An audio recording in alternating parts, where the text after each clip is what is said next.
Hey there, welcome to Broderos.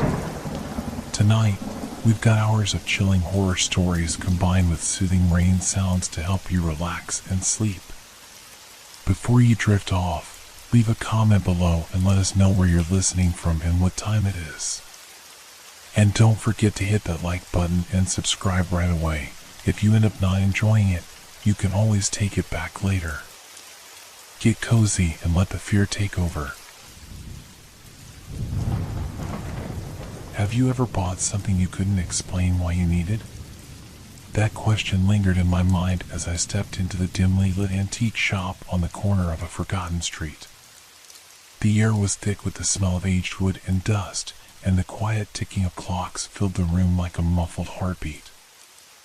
I wasn't looking for anything in particular, just passing time on a gray afternoon. But then, I saw it, a peculiar clock resting on a crooked shelf. Its face was cracked, and its ornate hands were frozen at an angle, as if time had stopped mid-breath. Something about it drew me closer. The golden frame glinted faintly in the weak light, and the numbers were faded, almost illegible. "An interesting piece," murmured the shopkeeper, a wiry old man whose voice seemed to echo from some distant past.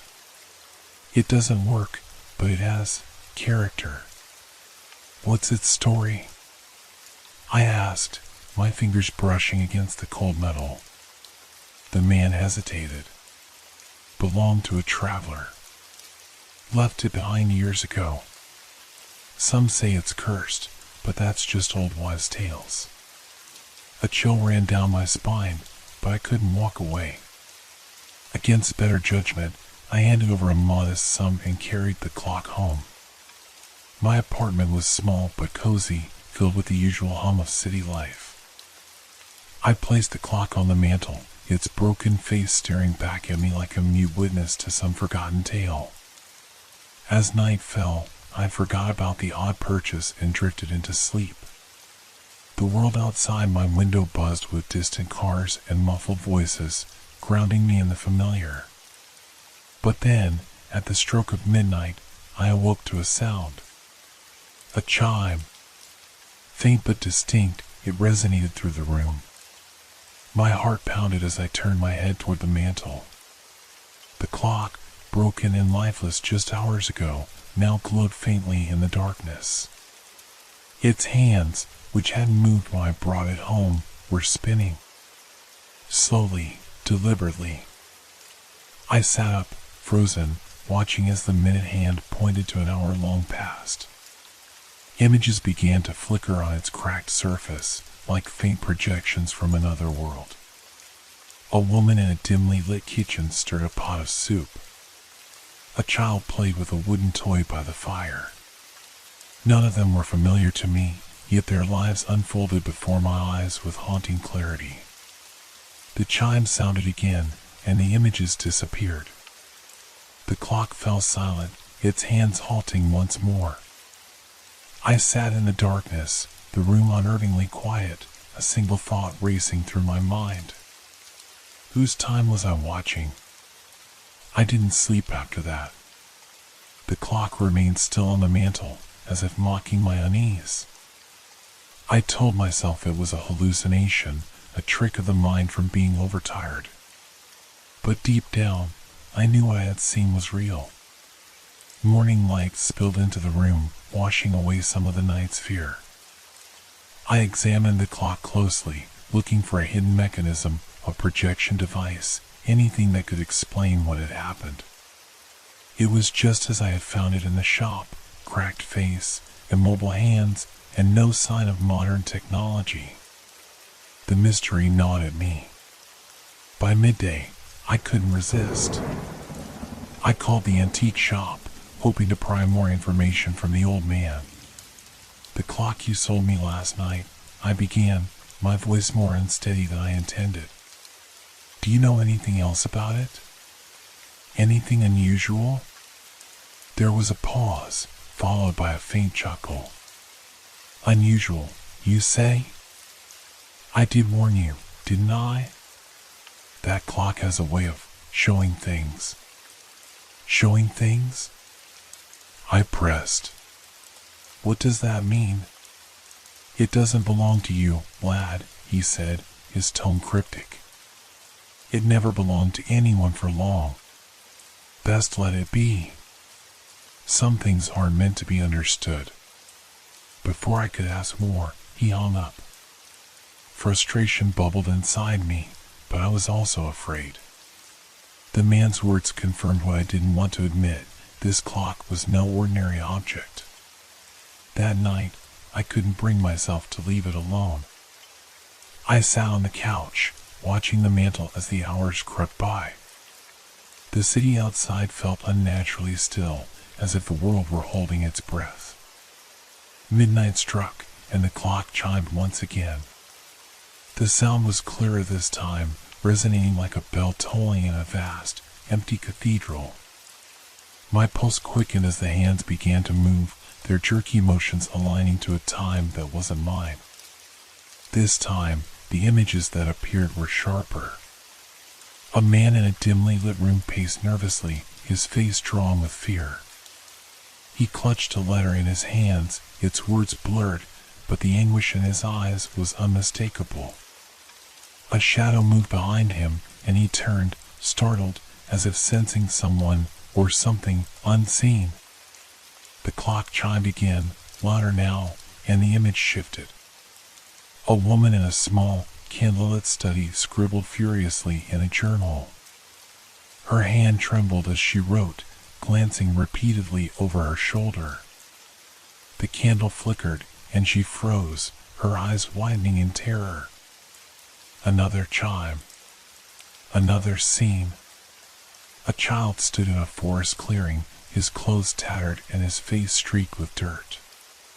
He stared at the trees, which seemed to pulse with a dark, unnatural energy. He opened his mouth as if to scream, but no sound came. The images vanished, and the clock fell silent. I sat in the dark, trembling, my breath shallow. These were random visions, they were glimpses into lives on the brink of something terrible. I knew I couldn't keep this to myself any longer. Whatever this clock was, it wasn't just showing me stories. It was connecting me to something far beyond my understanding. And I couldn't shake the feeling that, eventually, my own time would appear on its face. The following days blurred together. I avoided the clock as much as I could, but its presence loomed over the apartment like a dark cloud. Every night, I found myself staring at it, waiting for midnight to strike. I didn't want to see the visions, but I couldn't stop myself. Some morbid curiosity, or perhaps a deeper force, pulled me in. The third night was different. The clock began to chime before the hour, its sound sharp and relentless, cutting through the silence of the room. I froze, the hairs on my arms standing on end. The hands spun wildly, faster than ever before, and the cracked face glowed with an unnatural light. I wanted to look away, but I couldn't. The images this time weren't just snippets of lives, they were tragedies unfolding in real time. A man stood on the edge of a bridge, the river below churning violently. He stared down, his face a mask of despair. A faint whisper seemed to echo through the room, as if carried by the wind. Jump. The clock chimed again, and he was gone. The final vision hit me like a blow to the chest. A figure sat in a dimly lit room, their face obscured. The surroundings were eerily familiar, my apartment.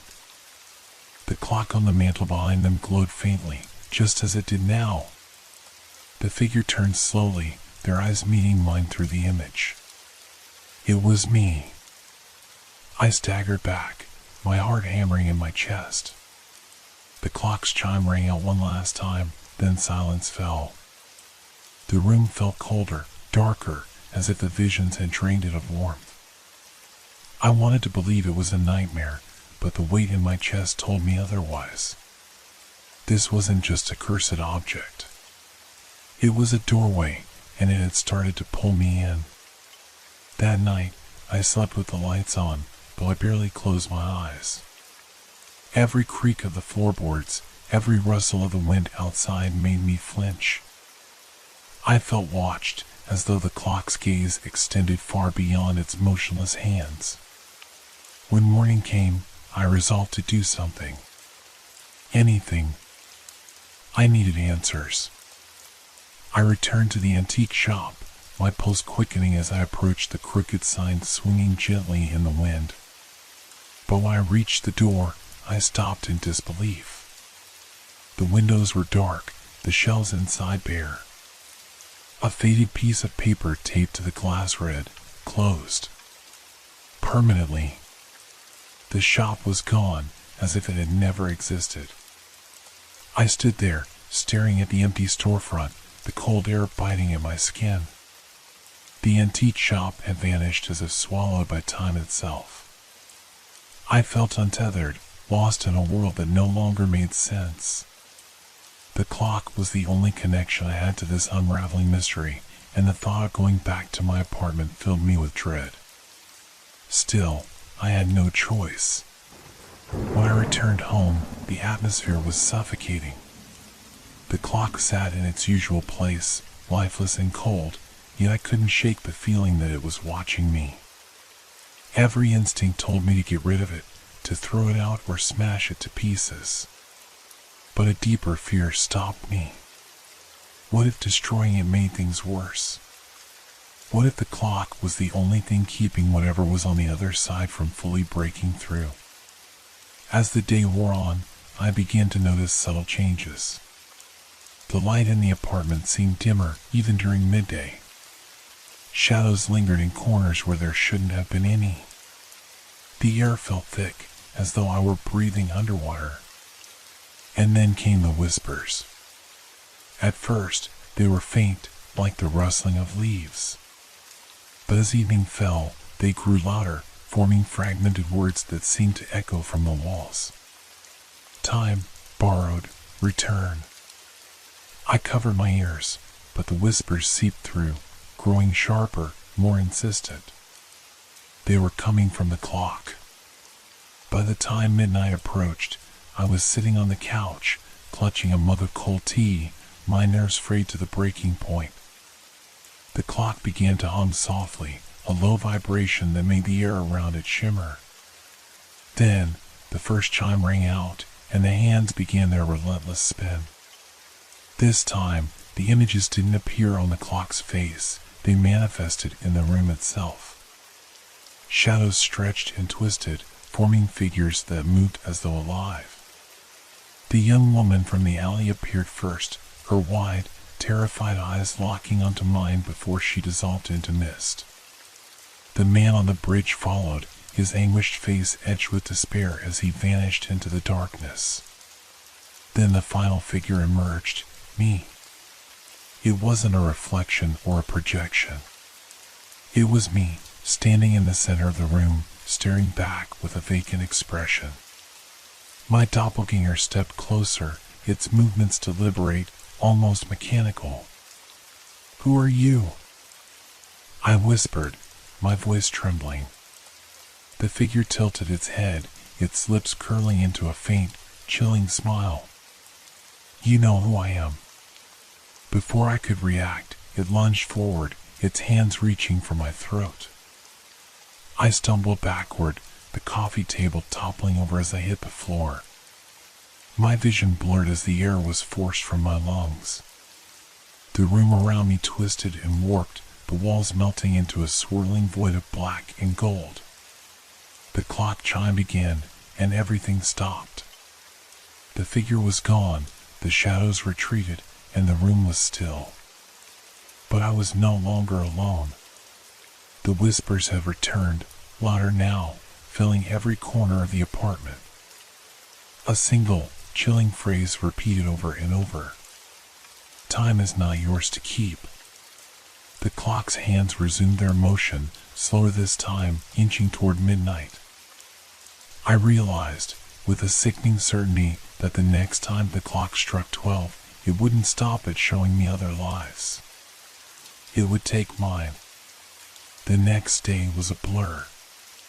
Every moment felt like I was moving through molasses, each tick of the second hand dragging me closer to midnight. I tried to escape, packed a bag, opened the door to leave, but something kept pulling me back. No matter how far I walked, I found myself back in the apartment, standing before the clock. It had me trapped. By evening, the whispers returned, louder than before. They spoke in languages I couldn't understand, their cadence like a chant. The shadows in the room stretched unnaturally long, reaching for me like grasping hands. The clock sat silent, its face dark, but I could feel it watching. As the final hours approached, I tried one last desperate act. I grabbed the clock, its frame cold and heavy, and hurled it across the room. It hit the wall with a sharp crack and fell to the floor, face down. For a moment, the whispers stopped. The room fell silent. Relief washed over me, but it was short-lived. The clock began to chime once, twice, 3 times. The sound was deafening, each note vibrating through my bones. I turned to see the clock upright again, its hands spinning wildly, glowing with an intense, golden light. The walls of my apartment dissolved into darkness, the furniture vanishing into the void. I was standing in an endless expanse of swirling shadows and faint, flickering lights. The clock hovered before me, its hands slowing as they approached midnight. Figures began to emerge from the void, the woman from the alley, the man on the bridge, the child in the forest. They surrounded me, their eyes hollow, their faces twisted with despair. They spoke in unison, their voices blending into a single, haunting tone. "You are the next." The clock's final chime rang out, and the hand stopped. Midnight. Suddenly, the figures surged toward me, their forms shifting and merging into a torrent of shadows that wrapped around me. My mind flooded with images, snapshots of my life, moments I had forgotten, decisions I had made, paths I hadn't taken. Time unraveled before me, each thread pulling tighter until it felt as though I would be torn apart. Then, just as quickly as it began, it stopped.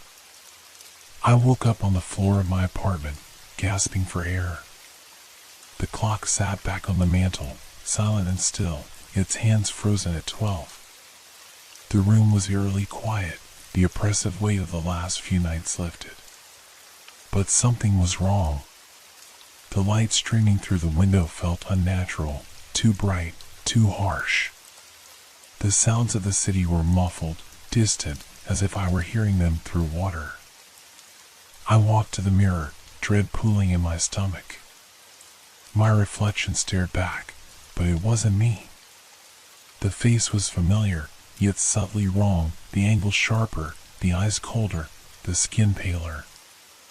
I touched my face, and the reflection did the same, but it didn't feel like mine anymore. Behind me, the clock began to tick, its hands moving once more. I wasn't free. I was bound to the clock now, just like the others. Time wasn't mine anymore. It had taken me, just as it had taken them.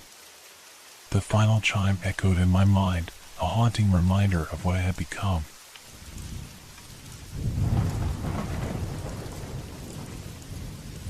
Have you ever heard a sound that you couldn't explain? A noise so out of place that it gnaws at the edges of your mind, refusing to be ignored? That's how it began for me, just a faint tapping, barely audible, yet enough to make me pause. I had recently moved into the house. It was old but charming, with creaky wooden floors and the kind of character you don't find in modern buildings. I had always wanted a place like this, a home where I could finally feel settled. The first few weeks were peaceful, even comforting, as I filled the empty rooms with furniture and memories. But then the knocking started. It was late one night when I first heard it. I was sitting on the couch in the living room, flipping through channels, trying to find something to drown out the quiet. The sound was subtle at first, a soft, irregular knock that seemed to come from below the floorboards. I muted the television and strained to listen. Knock. Knock. Knock. I told myself it was nothing. Old houses make noises, right? Wood expands and contracts, pipes groan, and small creatures scuttle beneath the surface. But something about this sound was different. It wasn't random. It had rhythm, as if someone, or something, was deliberately knocking. I brushed it off, blaming my imagination. Still, I couldn't shake the unease that lingered as I went to bed. That night, I dreamed of dark spaces and the faint echo of tapping. The next day, I tried to forget about it. I buried myself in work, ran errands, and convinced myself I was overreacting. But as night fell, the house seemed to take on a different tone. The air felt heavier, and the silence grew oppressive. Around midnight, the knocking returned. This time, it was louder, more insistent. It echoed through the quiet house, each knock sharp and deliberate. I followed the sound, heart pounding, until I stood in the center of the living room. It was definitely coming from beneath the floor. I crouched down, pressing my ear to the cold wood. The knocking stopped abruptly, and for a moment there was only silence. Then, just as I started to pull away, I heard it, a faint, almost imperceptible scratching, as if nails were dragging across the wood. I leapt back, my pulse racing. My rational mind fought to explain it. Maybe it was an animal trapped beneath the house. A raccoon or a stray cat. That had to be it. But deep down, I knew the sound didn't belong to an animal. Sleep was impossible that night. Every creak of the house made me jump. I left the lights on and stayed on the couch, clutching a flashlight like it was a weapon. The knocking didn't return, but the silence felt just as menacing. By morning, I had convinced myself to investigate. I couldn't live with this unease hanging over me. Armed with a flashlight and a crowbar, I pried open the small hatch in the floor that led to the crawl space beneath the house. The air that greeted me was damp and stale, carrying the earthy scent of soil and decay. The space was dark, barely tall enough to crawl through. My flashlight's beam cut through the shadows, illuminating cobwebs and jagged wooden beams. I hesitated, every instinct screaming at me to stop, but I pushed forward. The dirt beneath me was soft, and as I moved further into the crawl space, I noticed something odd. The ground wasn't even. In one corner, it seemed disturbed, as if someone had recently dug there. My flashlight flickered, casting eerie, shifting shadows. And then I heard it again. Knock. Knock. Knock. It was louder this time, impossibly close. The sound reverberated through the confined space, shaking the beams around me. My breath hitched as I swung the flashlight toward the source. The beam landed on something unnatural, an object jutting from the dirt. At first, I thought it was a root or a piece of broken wood. But as I crawled closer, dread settled in my chest. It was a hand. Pale, dirt-caked, and still. For a long moment, I couldn't breathe. My flashlight trembled in my hand as I stared at the pale fingers protruding from the dirt. They were unnaturally still, like the hand of a mannequin, but the dirty, jagged nails told me it was far too real. I scrambled backward, the uneven ground scraping against my palms. My heart raced as the sound of knocking returned, this time louder, more urgent. It echoed all around me, vibrating through the narrow crawl space. I wanted to run, to leave the house and never come back, but something held me in place. The hand didn't move, didn't react to the noise. Yet the knocking seemed to be coming from just beyond it, deeper in the crawl space. "Is someone there?" I called out, my voice shaky. The only response was silence, thick and suffocating.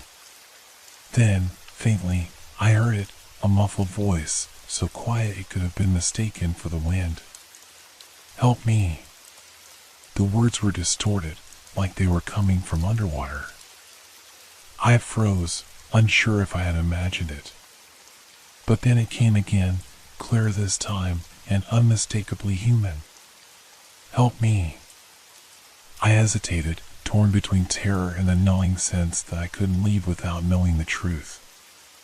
Against every instinct, I crawled forward, the flashlight's beam illuminating the disturbed patch of earth. The hand remained lifeless, but as I got closer, I could see more, a wrist, a forearm, partially buried in the soil. Swallowing my fear, I reached out to touch it. The skin was cold and stiff, but not like a corpse. It felt wrong, as though it wasn't entirely solid. Before I could think further, the ground beneath me shifted, and I felt the faintest tug on my ankle. I whipped around, shining the flashlight toward my feet, but there was nothing there. Just dirt and shadows. My breath came in short gasps as I turned back to the hand. The knocking had stopped. The silence was more oppressive than the noise had been, pressing in on me from all sides. I started to crawl backward, desperate to get out, when the hand moved. Just a twitch at first, a slight curl of the fingers. Then it lunged. I screamed and scrambled back, my flashlight clattering to the ground as the hand clawed at the dirt, pulling itself free. Another hand emerged, then shoulders, a head. The figure was human in shape, but its movements were jerky, unnatural, like a marionette controlled by invisible strings. Its face was blank, featureless except for a gaping hole where the mouth should have been. From that void came a voice, distorted and hollow. "You let me out." I turned and fled, my knees and palms scraping against the rough ground as I scrambled toward the hatch. The thing behind me didn't follow, but its voice echoed through the crawl space, growing louder with every word.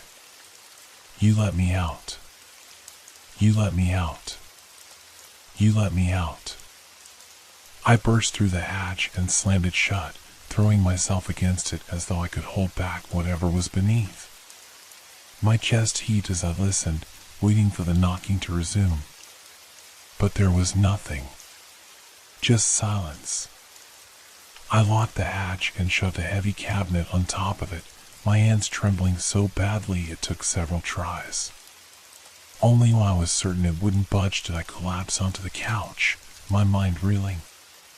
The house was quiet, but the memory of that voice lingered, filling every corner of the room.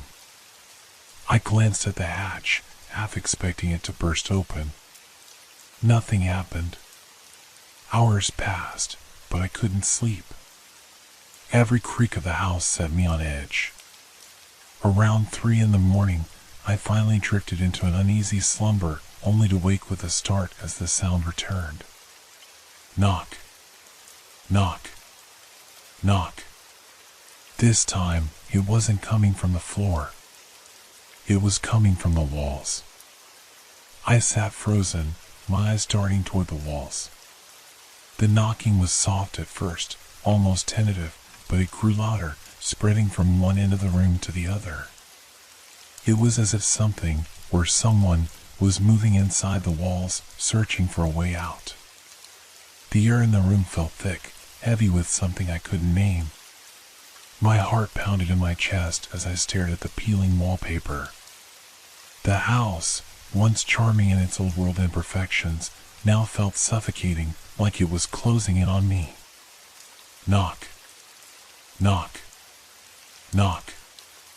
"Who's there?" My voice cracked as I spoke, barely louder than a whisper. I didn't expect an answer, and when one came, it chilled me to my core. "You let me out." The words seeped through the walls, distorted and hollow, the same voice I had heard in the crawlspace. But this time, it sounded closer. I clutched the flashlight, the only weapon I had, and skimmed the room. "Stay away!" I shouted, my voice trembling. The knocking stopped abruptly, replaced by silence so profound it felt unnatural. For a fleeting moment, I thought it was over. Then the whispers began. They came from everywhere and nowhere, a soft chorus of voices that overlapped and merged, filling the room with an unintelligible murmur. I pressed my hands to my ears, but it didn't help. The sound was inside my head, gnawing at my thoughts. "Get out," one voice hissed, clear and sharp above the rest. I stumbled to my feet, disoriented, and back toward the door. My mind screamed at me to leave, to run and never look back, but my body felt rooted to the spot.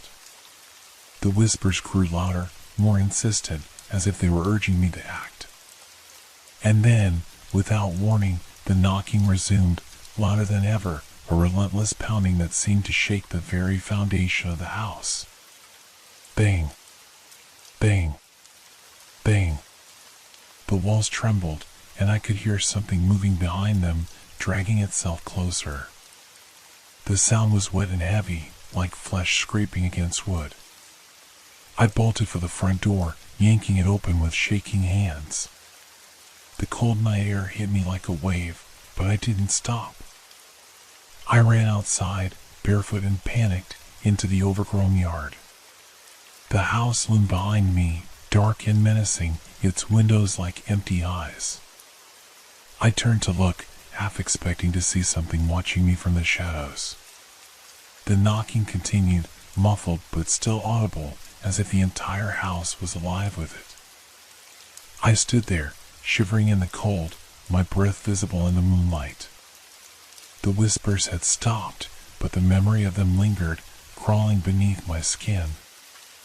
I didn't go back inside that night. Instead, I sat in my car, parked at the edge of the driveway, and waited for dawn.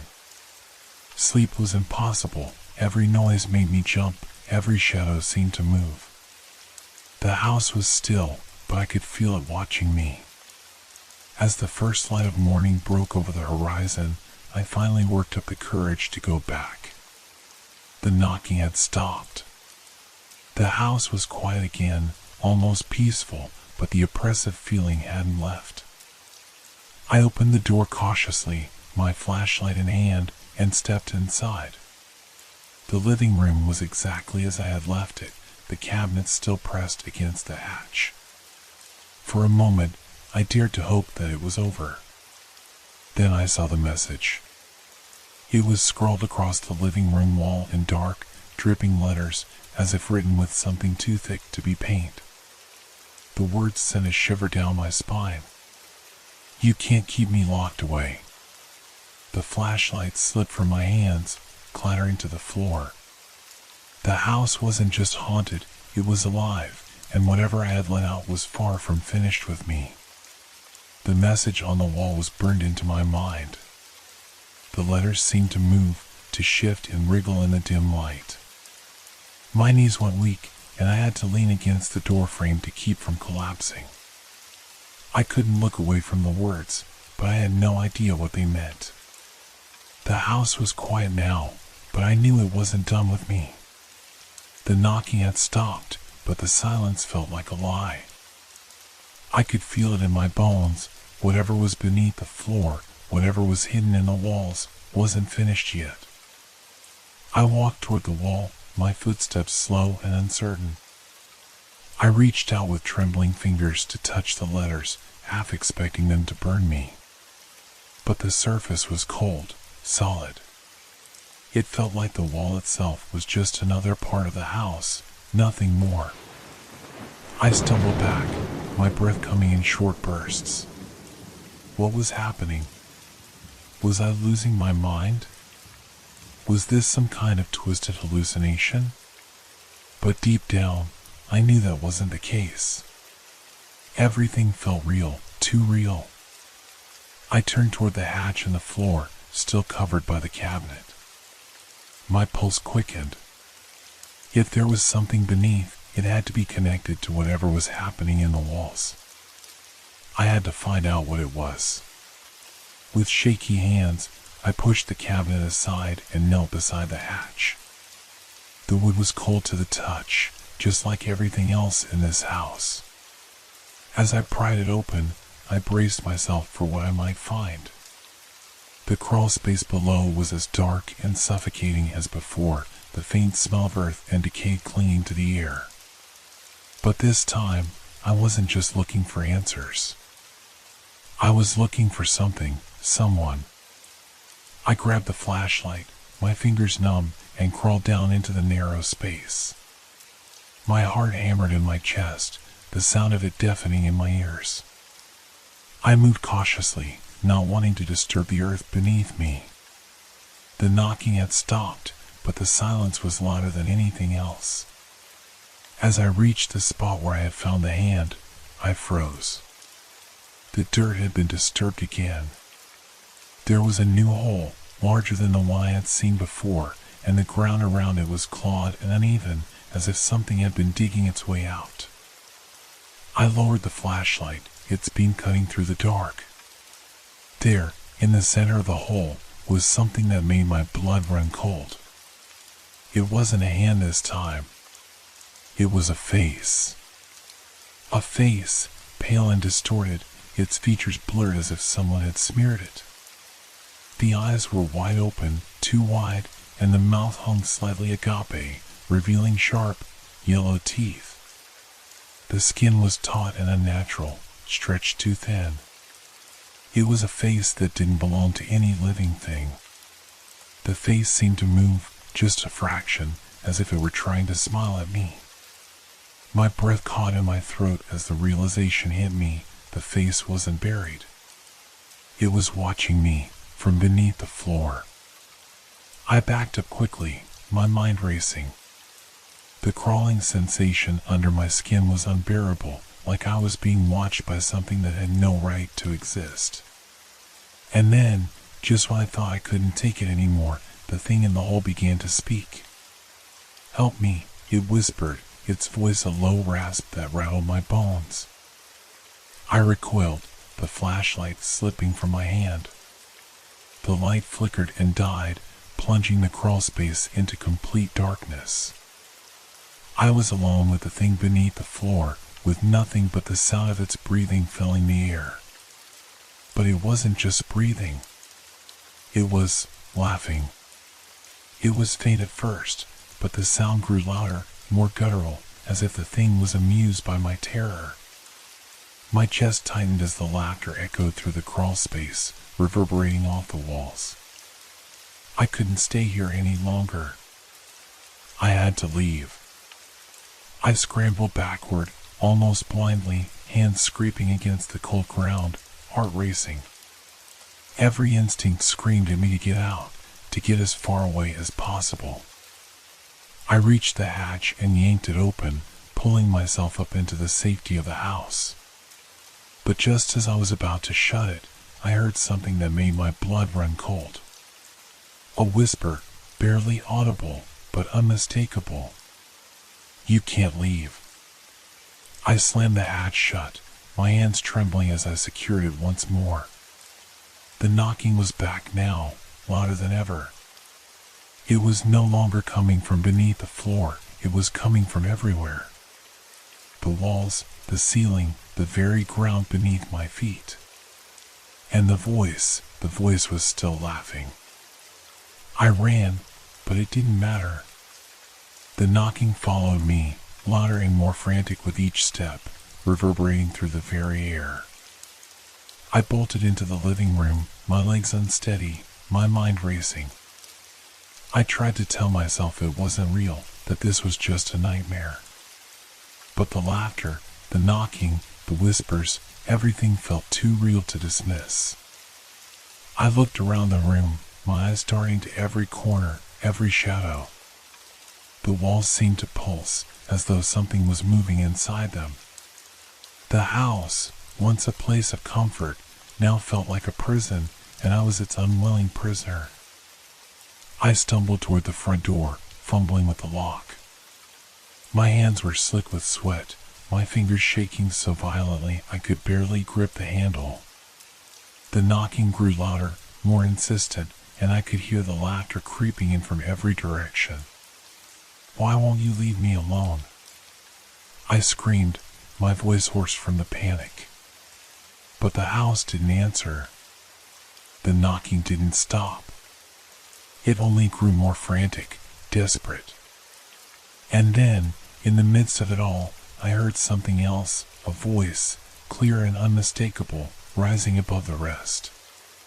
"You let me out." I spun around, the hair on the back of my neck standing on end. It wasn't coming from the walls anymore.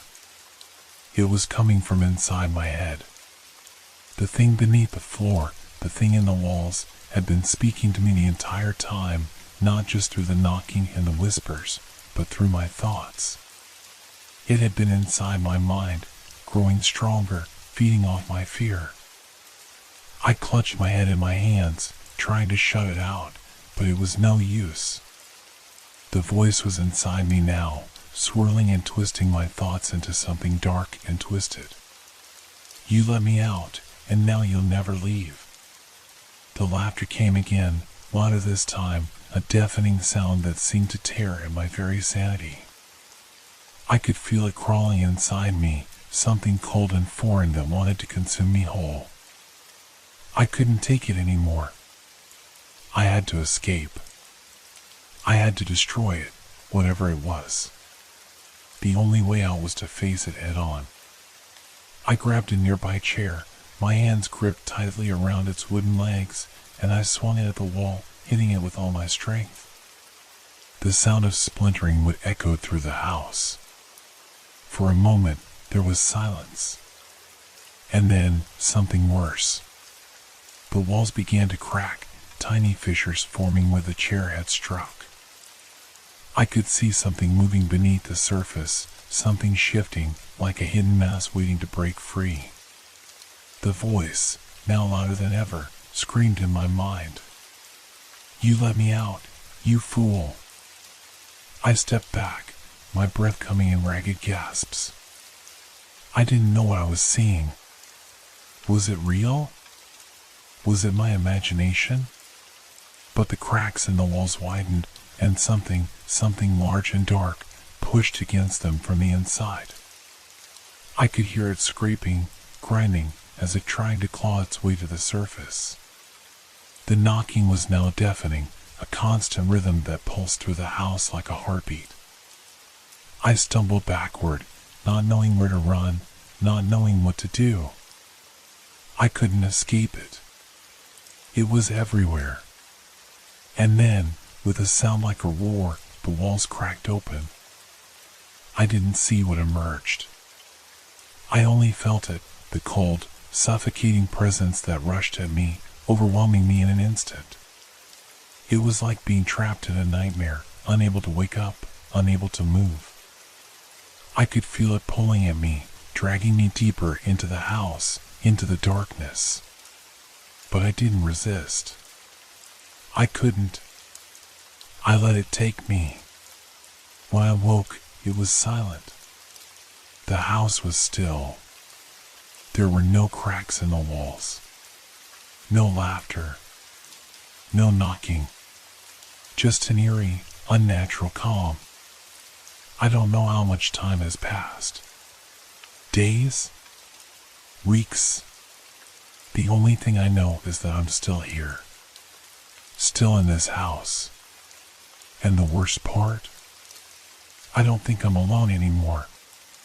The knocking has stopped, but the whispers, they never will. I've heard them, softly, just beneath the surface, like a memory I can't shake. You let me out. And now, I understand. It wasn't the house that needed me. It was me who needed the house.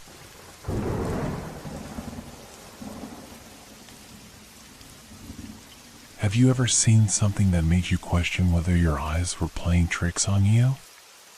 Something so strange, so unsettling, that it lingered long after the moment had passed. I have. And it still haunts me. It was a cold autumn evening when I first saw them. I was walking home from work, the streets eerily quiet for that time of night. The wind whispered through the branches of the trees, sending leaves scattering along the sidewalk. It wasn't unusual for it to be this quiet. The neighborhood I lived in was always calm. But something about the air that night felt different, thicker, almost as if it were holding its breath. As I walked past the old lamppost at the end of the street, I noticed a group of children standing just beneath it. They were gathered in a tight circle, no more than 5 or 6 of them, their faces illuminated by the dim light from the lamp above. At first, I didn't think much of it. It was late, and I assumed they were just playing, though it struck me as odd that they were standing so still. I glanced over at them again, feeling a strange unease crawl up my spine. They weren't moving. Not a single one of them was speaking, not even a whisper. They were just standing there, their eyes fixed on me. Their faces were pale, too pale, and their expressions blank, empty. They didn't smile, frown, or show any emotion at all. They were simply staring. I paused in my tracks, my heart suddenly pounding in my chest. I didn't know why, but something about the way they looked at me sent a shiver down my spine. "Hey," I called out, trying to shake off the unease that had gripped me. "Are you lost?" No response. They just stood there, unblinking, unmoving. My mind raced, trying to rationalize the situation. Maybe they were just shy, maybe playing some sort of game where they had to remain silent. But as I stood there, waiting for any sign of life, I realized something that made my blood run cold. They weren't blinking. Not a single one of them had moved a muscle. I took a step back, my hand instinctively reaching for my phone in my pocket. But I wasn't sure what to do. Should I call the authorities? Should I approach them?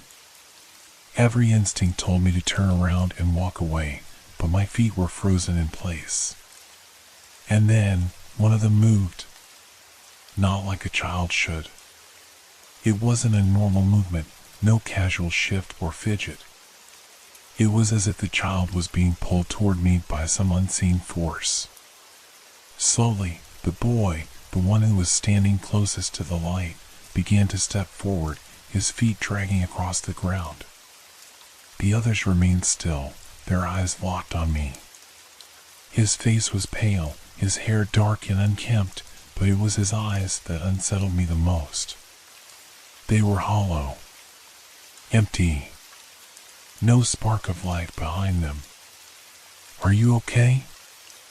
I asked, though I wasn't sure what I expected. I was already regretting it.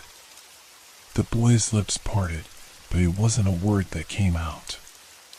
It was a sound. A low, guttural hum, almost like a breath being held too long. His mouth didn't move as it should have. It stayed wide open, and the sound seemed to vibrate in the air, making my skin crawl. The air felt colder now, sharper. The wind had picked up, but it didn't touch the children.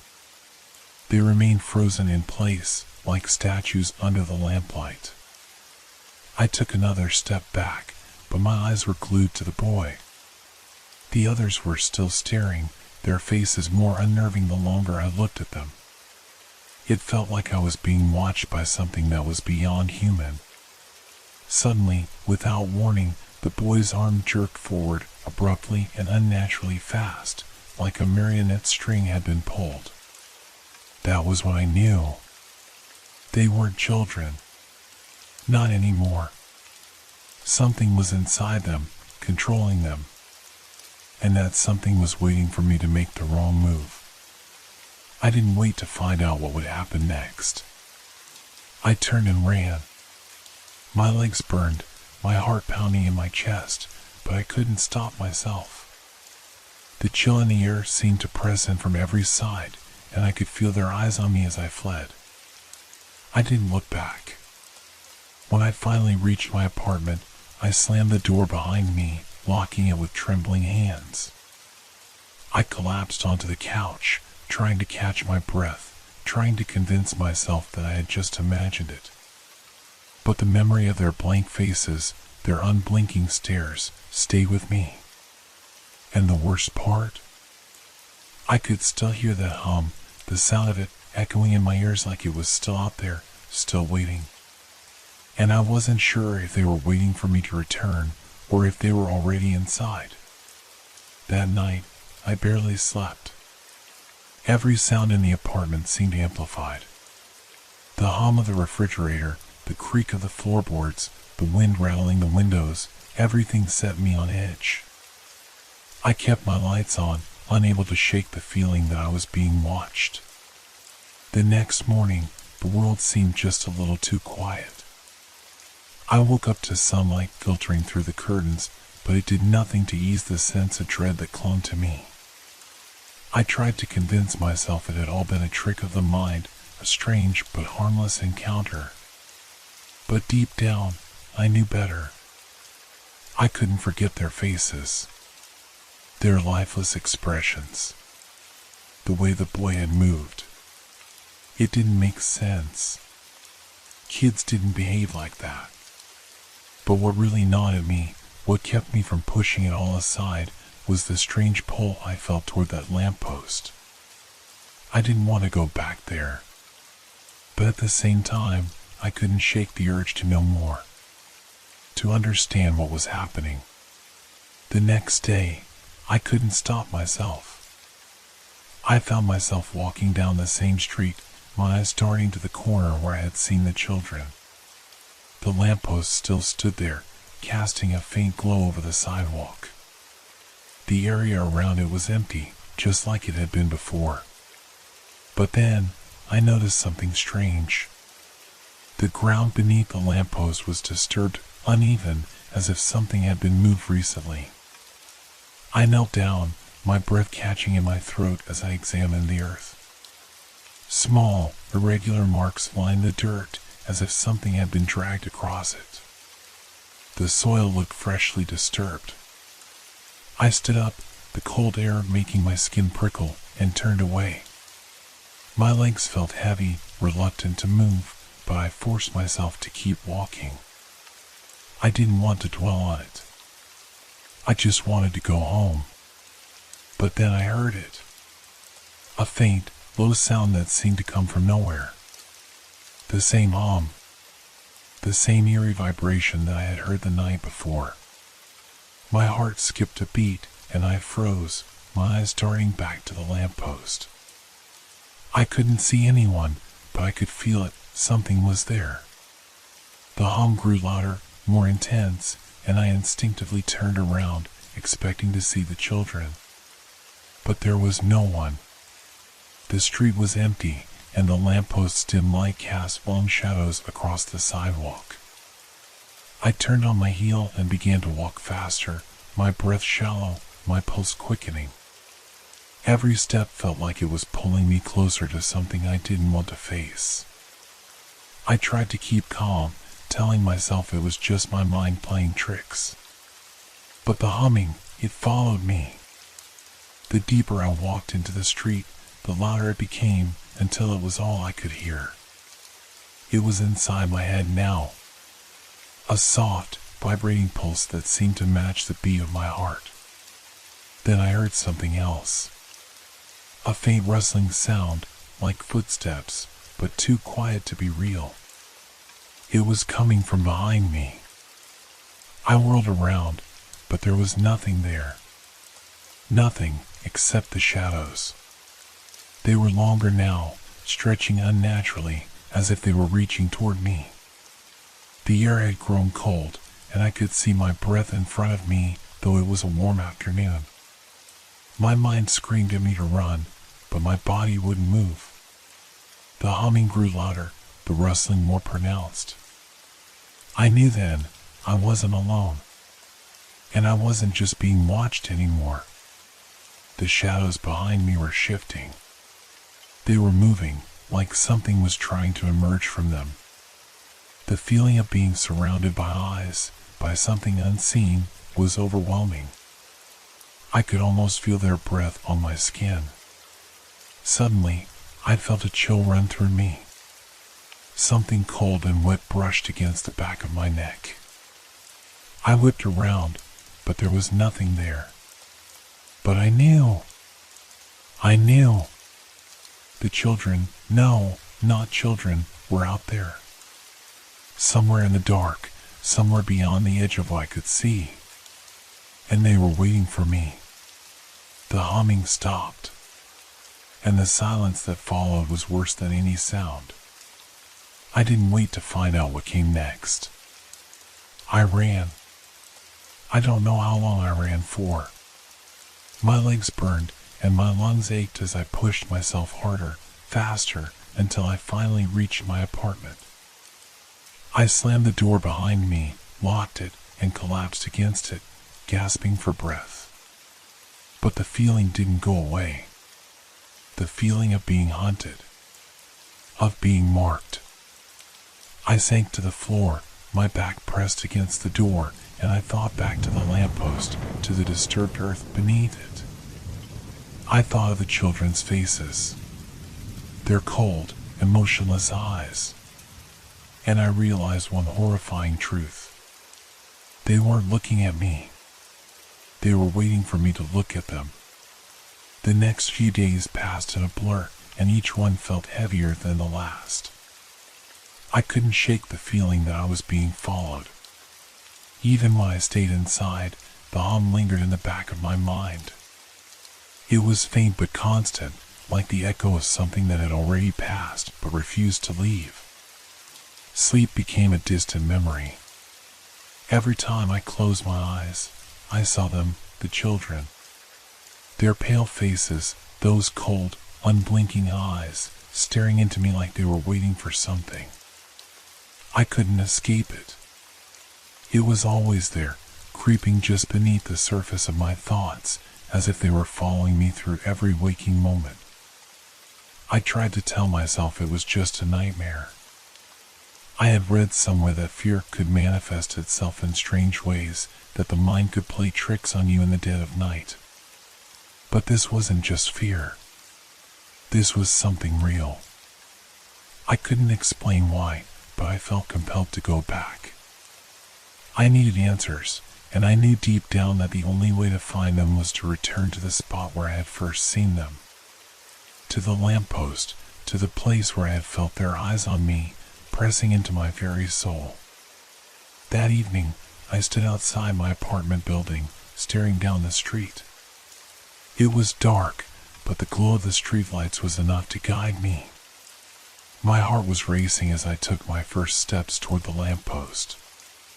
I didn't know why I felt the need to do this, why I needed to face them.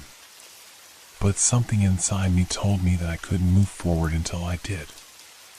As I walked, I noticed that the air had grown colder again. The wind whispered through the trees, but it was quieter this time, as though it were holding its breath. The streets seemed even quieter than before, like the world had paused for a moment, waiting. When I reached the lamppost, I stopped. The ground was still disturbed beneath it, the marks in the dirt clearly visible in the dim light. But now, there was something more. A presence. It wasn't just the children this time. It was as though the very darkness itself was alive. I could feel it swirling around me, closing in, suffocating the air.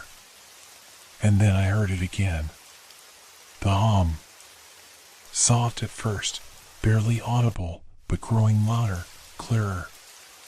It was coming from the earth beneath me, from the very ground where the children had stood. The vibration traveled through my feet, like an electric pulse, crawling up my legs.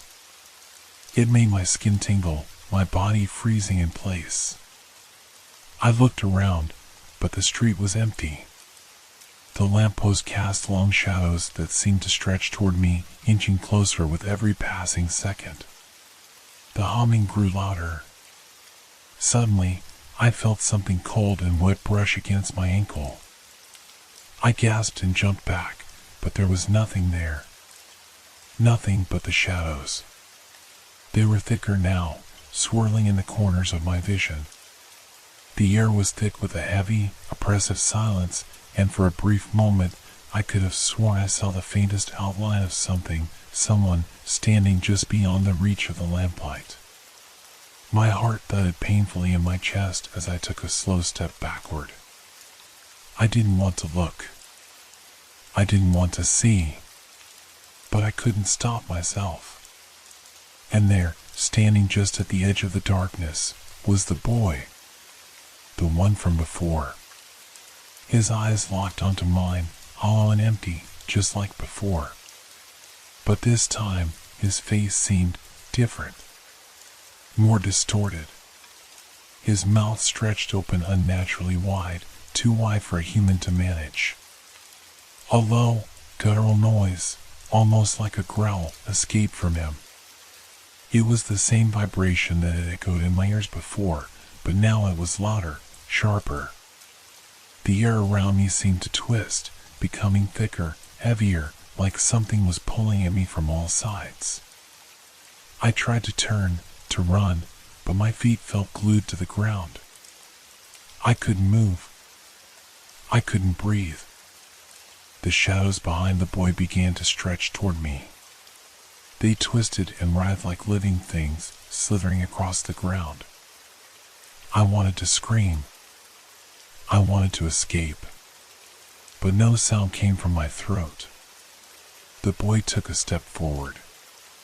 Then another. And another. And as he moved, I felt the ground beneath me shift. The earth seemed to open, like a mouth preparing to swallow me whole. In that moment, I realized with a terrible clarity, I wasn't just seeing them. They weren't just watching me. They were drawing me in. I closed my eyes, heart hammering in my chest, but the noise didn't stop. The hum, the rustling, the low growl, it all grew louder, more frantic, as if something was closing in, suffocating me. And then, just as suddenly as it had all begun, it stopped. I opened my eyes. The boy was gone. The shadows were gone. The hum had faded into silence. I stood there, breathing heavily, my body trembling with fear. But as I turned to leave, I noticed something. The ground beneath the lamppost had changed. The marks in the dirt were gone, replaced by a single word carved into the earth itself. A name. Mine. I stumbled back, my breath caught in my throat, my mind spinning. How? How had it known my name? Before I could process it any further, I heard something. A faint whisper, like the wind itself was speaking. Come back. It wasn't a question. It wasn't an invitation. It was a command. And I knew, deep down, that I wouldn't be able to ignore it for much longer. I barely slept that night. I couldn't. My mind kept replaying what had happened at the lamppost. The whisper, the word carved into the dirt. My name. I could still hear it echoing in my ears. The hum, the cold brush against my ankle. The boy, his hollow eyes.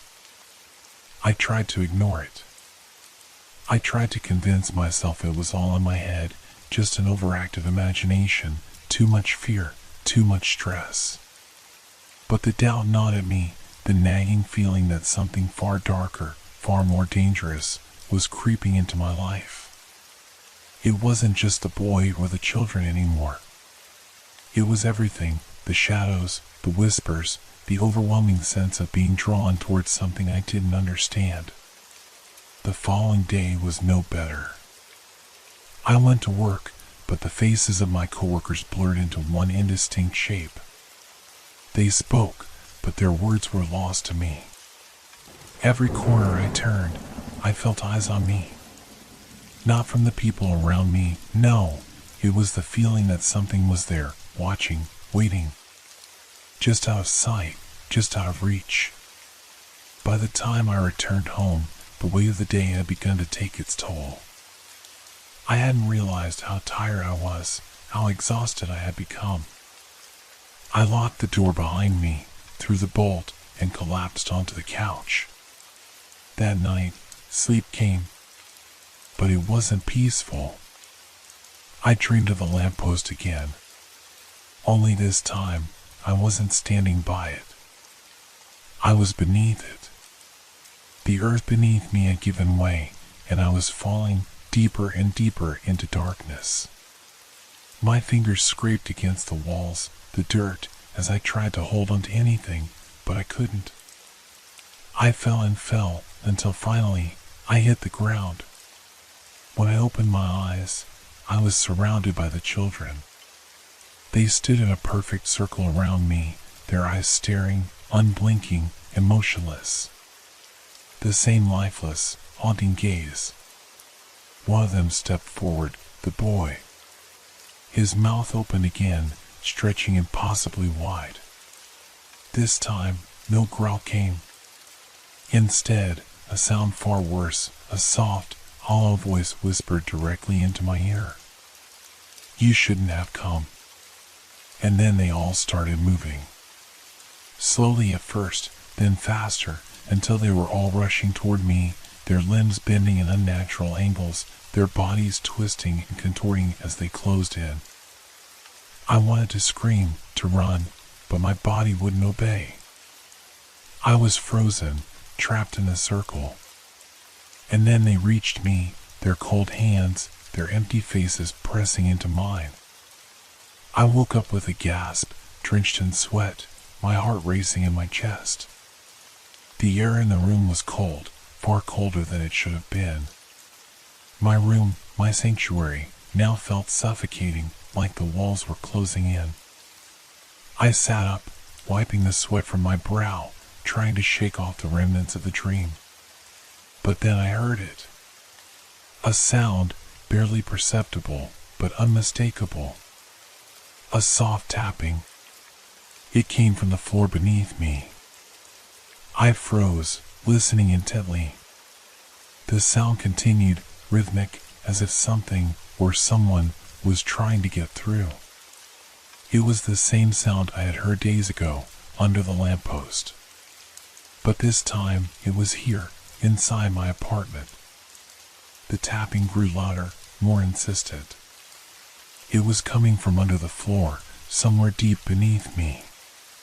My pulse quickened as I stood up, my legs shaky beneath me.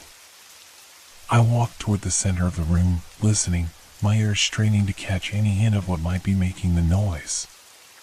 Another tap. This time, closer. I couldn't take it anymore. I had to see. I had to know. I grabbed a nearby chair and, with trembling hands, began to move it aside. Beneath it was a small trapdoor I had never noticed before. My heart pounded in my chest as I knelt down and pulled the door open. The darkness that greeted me was unlike anything I had seen. It wasn't just dark, it was deep, as if the room beneath was endless. A thick, damp smell rose from the hole, and the air felt oppressive, like I was opening a door to something that had been locked away for too long. And then I saw it. A faint light flickered in the distance, the same sickly glow as the lamppost. A sound, soft but unmistakable, echoed from below. A voice. "Come closer." I didn't move. I couldn't. My body was frozen in place, a chill creeping over my skin. And then I felt it, the ground beneath me seemed to shift. The room felt like it was tilting, warping, bending toward the hole in the floor. I stumbled back, desperate to get away, but the walls seemed to close in on me, the space narrowing, growing smaller. I had to leave. I had to run. But just as I turned to flee, the whispers started again, louder now, from every direction. Come back. It wasn't a question. It wasn't a plea. It was an order. I ran.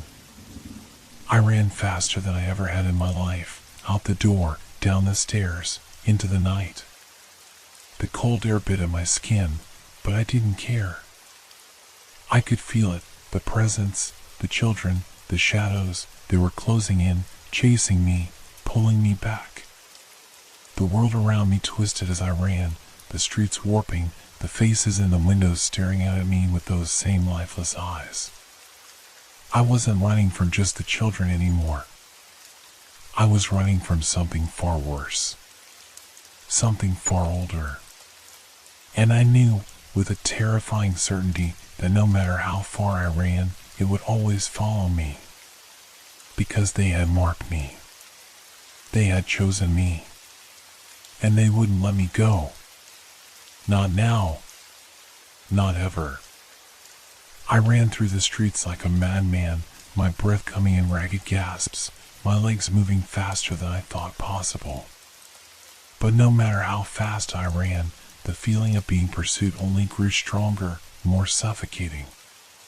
It was as if the very air around me had thickened, pushing against me, forcing me to move slower, as if something invisible was tugging at my heels. The city that once felt so familiar now felt like a maze, every turn, every alley, stretching on endlessly. The shadows were no longer just in the corners of my vision. They were everywhere, around every corner, behind every door, in every window. I could feel them watching, waiting. The children. The whispers. I found myself at a dead end. A narrow street, lined with crumbling buildings, their windows dark, vacant. There was no way forward. No way out. The panic that had been creeping up my spine finally hit, and I collapsed against the wall, gasping for air. My body shook with exhaustion and fear, but my mind was racing, spinning in a frenzy. The shadows were closing in, the air pressing down harder with each passing second. And then I heard it. The tapping. The same rhythmic tapping, soft at first but growing louder with each passing moment. It was coming from behind me, from the alley. I didn't have to turn around to know what it was. I could feel it in my bones, the chill creeping up my spine, the overwhelming sense of something other drawing closer. I tried to stand, to run, but my legs refused to cooperate. It was like they were made of stone. I couldn't move. My body was paralyzed, trapped in place by the unseen force that had followed me here. The tapping continued, louder now, like footsteps closing in from the darkness. And then I heard it. A voice. A whisper, but this time it was clear, unmistakable. Come closer. I shook my head, my heart pounding so violently I thought it might burst from my chest. I had to run. I had to get away. But the voice was there, inside my head now, insistent, demanding. Come closer. And then, in the distance, I saw it. A figure, standing beneath a lamppost, just like before. The boy. He stood motionless, his empty eyes locked onto mine. His mouth stretched wide again, far too wide for any human to manage. This time, however, there was no growl, no sound at all. Just that wide, gaping mouth, as though it were waiting to swallow me whole. The shadows around him seemed to pulse with life, swirling like smoke, curling around the boy like a cloak. The street around me seemed to warp again, like the world was bending toward him, pulling me closer, drawing me into the darkness. I knew what I had to do. I had to face it. I had to face him. If I didn't, if I tried to run again, it would never stop. I would never be free. I took a shaky breath, my legs trembling beneath me. I forced myself to move, step by agonizing step, toward the boy. The air grew colder with every inch I closed, and the shadows seemed to grow thicker, more oppressive. It was like walking into the heart of a storm, the winds howling around me, pulling at my clothes, my hair. The closer I got, the more the world around me seemed to dissolve, like everything was fading away into the darkness. The sounds of the city were gone, replaced by eerie silence. It was just me, the boy, and the shadows. When I finally reached him, I stopped, mere inches away. I could feel the cold emanating from him, from the shadows, from the very air around me. It was as if the darkness itself had weight. The boy's mouth stretched open once more, and the whisper returned. "Come closer." Without thinking, I stepped forward, driven by some force beyond my control. I wasn't sure if I was walking toward him or into the darkness itself. It was as if the boy wasn't just a person. He was a part of the shadows, a part of something older, something far more dangerous than anything I had ever imagined. And then I stepped into it. The world seemed to collapse in on me, the darkness swallowing me whole. I couldn't see. I couldn't breathe. My mind spun in every direction, but all I could feel was the pull, the insistent tug, drawing me deeper into the black void. And then, just as suddenly as it had started, everything went quiet. The silence was suffocating. The darkness, absolute. I opened my eyes. But I wasn't outside anymore. I wasn't in the city. I wasn't even sure if I was alive. I was surrounded by the children. All of them.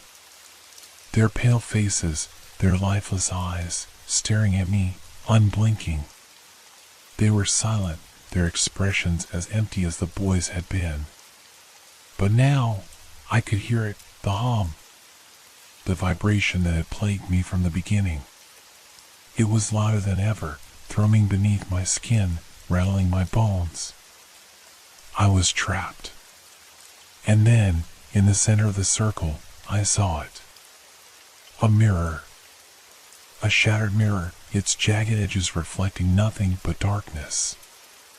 I didn't have to look to know what I would see in it. It wasn't just my face staring back at me. It was the boy's face. The boy with the empty eyes, his mouth stretched wide. And then I understood. The children weren't just haunting me. They were me.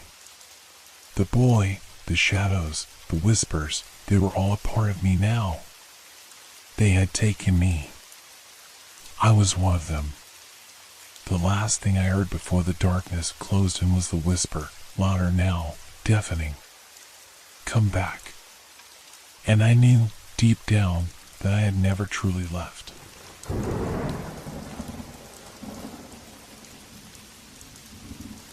Chapter 1: The Rain and the Whisper.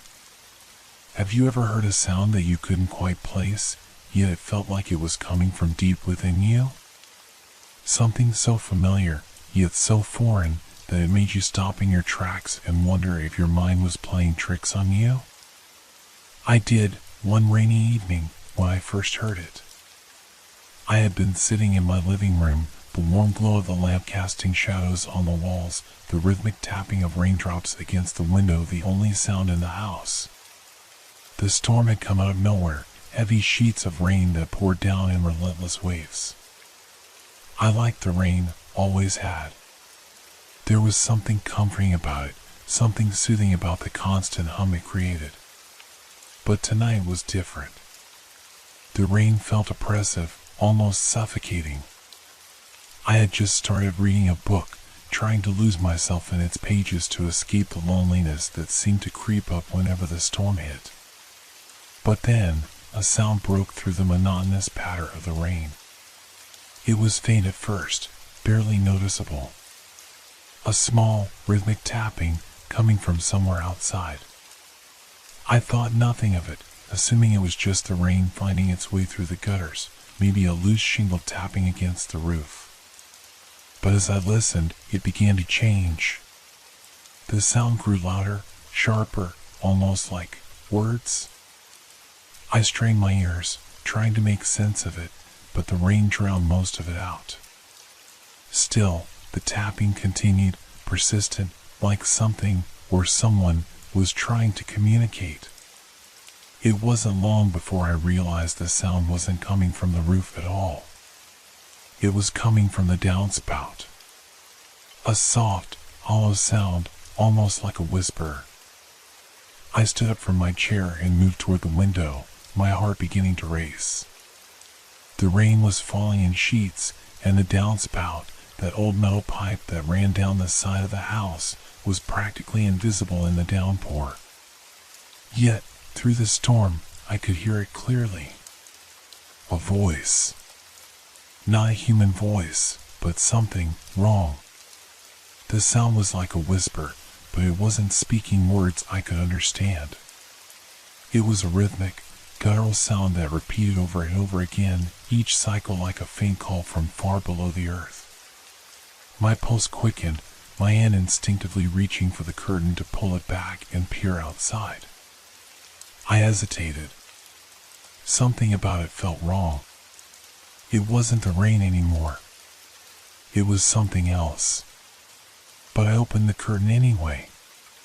There was nothing outside but the storm, the relentless sheets of rain, and the faint silhouette of the downspout against the side of the house. Nothing. Yet, the sound persisted. The whisper. The tapping. I couldn't make sense of it. Was it the wind? A bird caught in the gutter? No. I knew the sound. It was too deliberate, too consistent. It wasn't natural. I stepped back from the window, heart thumping in my chest. The house felt suddenly too small, the walls closing in around me. I tried to dismiss the creeping sense of dread, but it was impossible. The rain seemed louder now, the wind picking up, but through it all, the whisper was still there, echoing from the downspout. I couldn't ignore it any longer. The feeling that something was wrong, that something was waiting, grew stronger with each passing moment. I had to find out what it was. I grabbed my coat and rushed to the door, my hands trembling. Outside, the rain hit me with a force that took my breath away, and the world was muted under the storm's relentless barrage. The downspout was just ahead, hidden in the dark corner of the yard, a shadow among shadows. It seemed ordinary enough, nothing unusual about it. But that sound. I stepped closer, the rain drenching me, my eyes scanning the metal pipe. It was hollow, dark inside. The sound was clearer now, more distinct, like a voice calling from deep within, begging to be heard. "Who's there?" I whispered, not sure why I asked.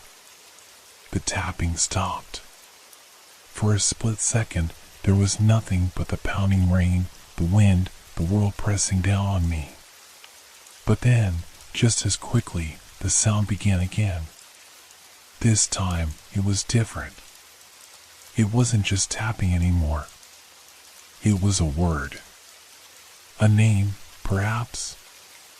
It was almost too soft to hear, but I could make it out. Help. My heart stopped. I froze, staring at the downspout, my breath caught in my throat. The whisper had turned into something more.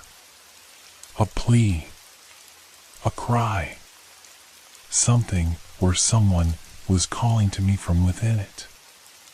I backed away, shaking my head, trying to convince myself it was just the wind or the water or my imagination running wild. But deep down, I knew something was wrong. Something was down there, in the pipe, trapped in the darkness. Something that was begging for my help. I turned back toward the house, my steps slow, heavy with the weight of what I had just heard. But as I reached the door, the whisper came again, clear and unmistakable. Help. It was no longer a whisper. It was a scream. And it was coming from the depths of the downspout, calling my name. I slammed the door shut, my heart racing. The storm raged outside, but the sounds in the downspout didn't stop. They kept calling, louder and louder, until I couldn't distinguish one from the other. The tapping, the whispers, the screams, all of them all coming from the same place. And I realized, with a sinking feeling, that whatever was in that downspout wasn't going to stop. It was waiting, watching, and it wasn't going to let me go. The night was unbearable. The rain had not stopped, but now it felt heavier, as if it carried with it a weight of something far darker than just water. My house, usually a place of comfort, felt like a cage. Every corner, every shadow seemed to be filled with unseen eyes. The walls creaked under the pressure of the storm, and the sound that had come from the downspout kept echoing in my mind, a constant reminder of the thing calling out from beneath. I had locked the door behind me, convinced that I had escaped whatever it was that lurked outside. But the unease wouldn't leave. The air in the house felt thick, suffocating, as though the storm was pressing against the walls from all sides. The whispers had stopped once I was inside, but that only made the silence more deafening. I tried to convince myself it was just the rain. There was a rational explanation for everything. The pipe was old. It could have been the wind making strange noises as it funneled through the gutters. Maybe it was just the echo of the storm itself, playing tricks on me. But the more I tried to rationalize it, the more I felt the gnawing sense that something was terribly wrong. It was then that I heard it again. A faint tap, tap, tap against the window, soft at first, almost as if the rain had caused a branch to brush against it. I froze, my breath catching in my throat. My eyes moved toward the window, scanning the pitch-black yard, looking for anything out of place. The storm had intensified, and the world outside was hidden in a blanket of darkness. Then I heard it again, louder this time. The tapping was unmistakable. It wasn't the rain. It wasn't a branch. I could feel my pulse quicken as I walked to the window. I didn't want to look, but my legs moved of their own accord. I pulled back the curtains slowly, half expecting something to jump out at me from the darkness. What I saw made my blood run cold. In the yard, illuminated only by the dim glow of the street lamp, were shadows. Shadows that shouldn't have been there. They shifted, almost imperceptibly, but there was no wind to cause them. They seemed to move in sync, like a group of figures standing perfectly still, watching. The tapping continued, but now it was not just coming from the downspout. It was coming from the shadows. The shapes that had been still now began to move. Slowly, deliberate, they began to walk toward the house, their movements jerky, unnatural, as though they were not fully in sync with the world around them. I wanted to scream, but no sound escaped my lips. I couldn't move. I was rooted to the spot, my eyes wide, my body frozen in place. Then, one of the figures stopped. It turned its head, slowly, deliberately, and stared directly at me through the window. I could see nothing but darkness where its face should have been. No eyes. No mouth. Just the empty void of the shadow, staring back at me. I stumbled back, gasping for air. The room felt smaller, suffocating, as if the walls themselves were closing in. I turned away from the window, my mind reeling, trying to make sense of what I had just seen. But the tapping continued.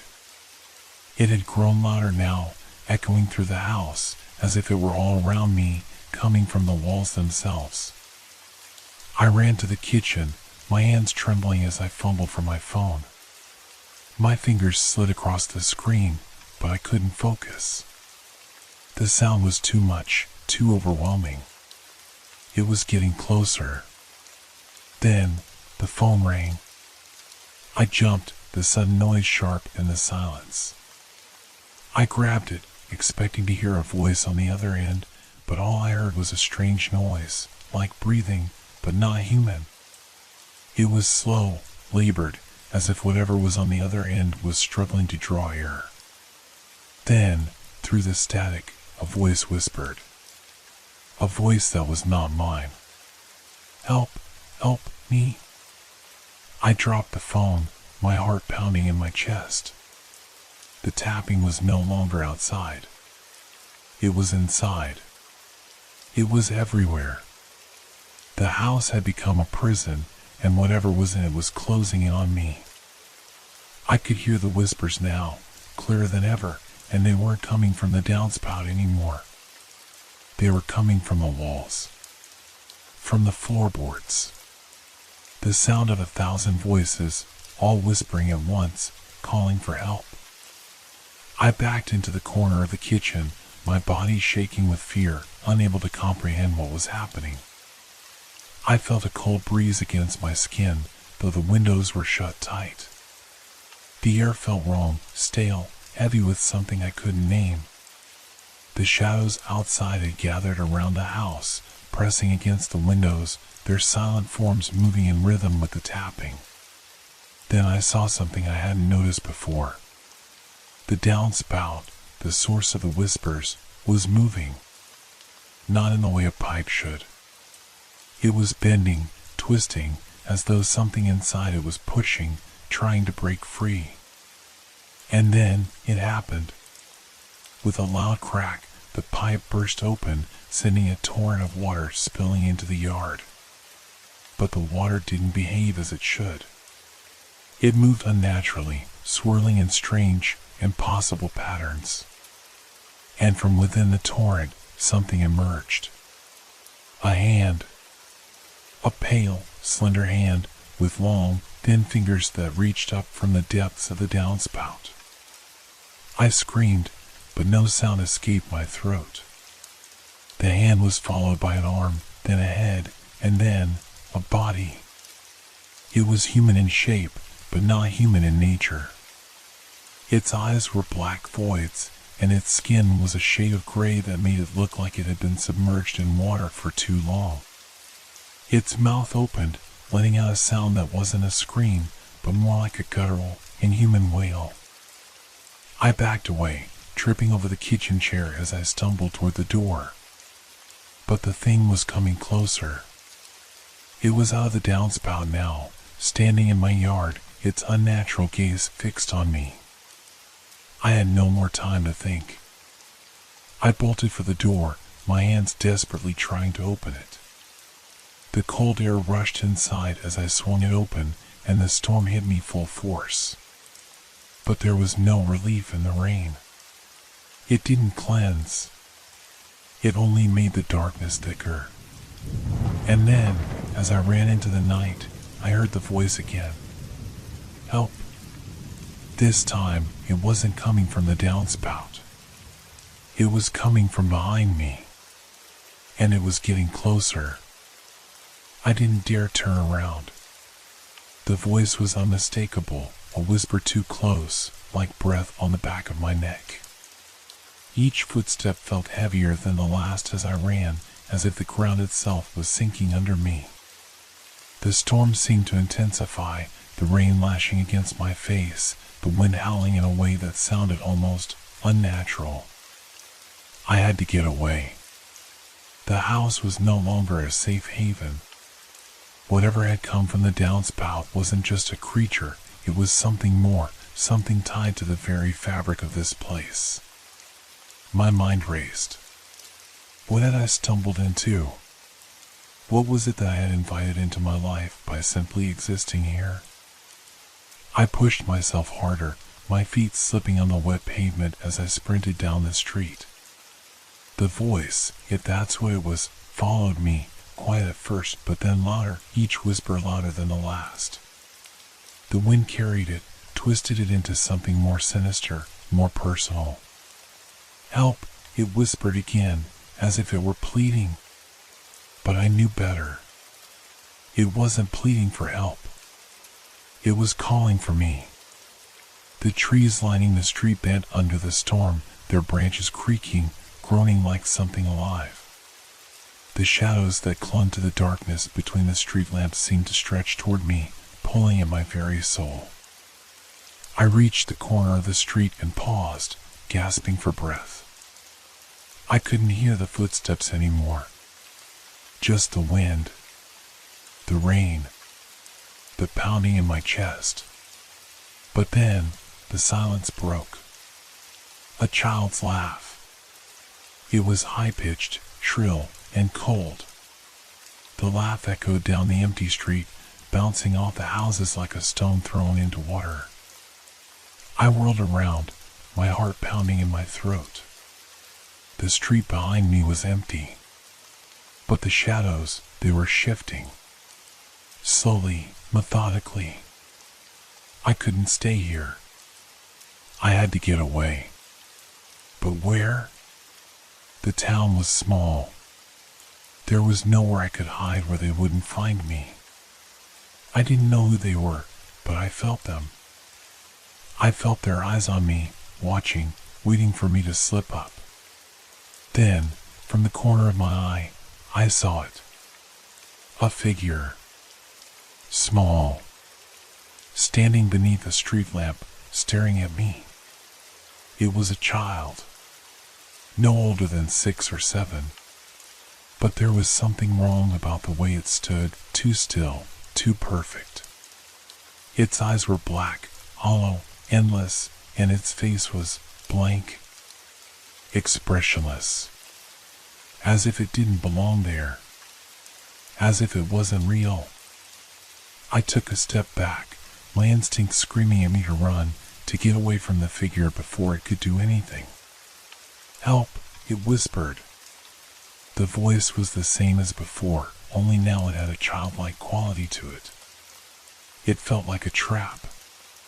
A snare, slowly closing around me. But something inside me snapped. I couldn't let fear control me anymore. I had to know what this was.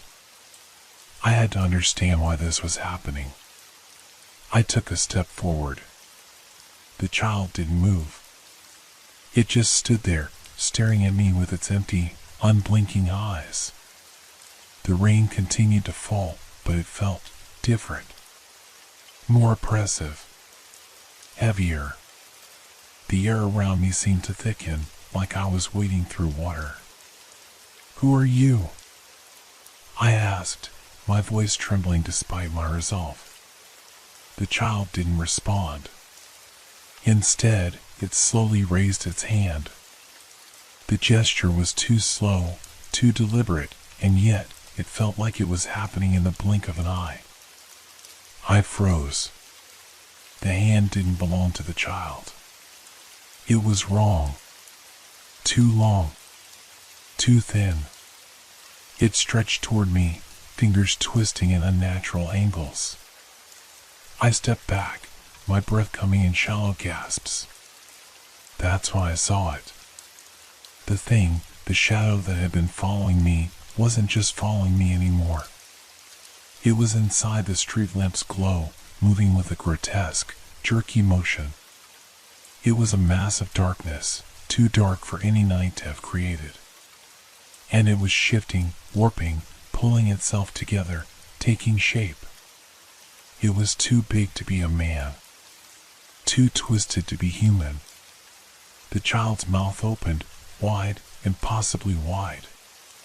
The sound that came from it wasn't a scream, it was something worse, something that echoed deep inside me, shaking every bone in my body. The voice wasn't just calling for help.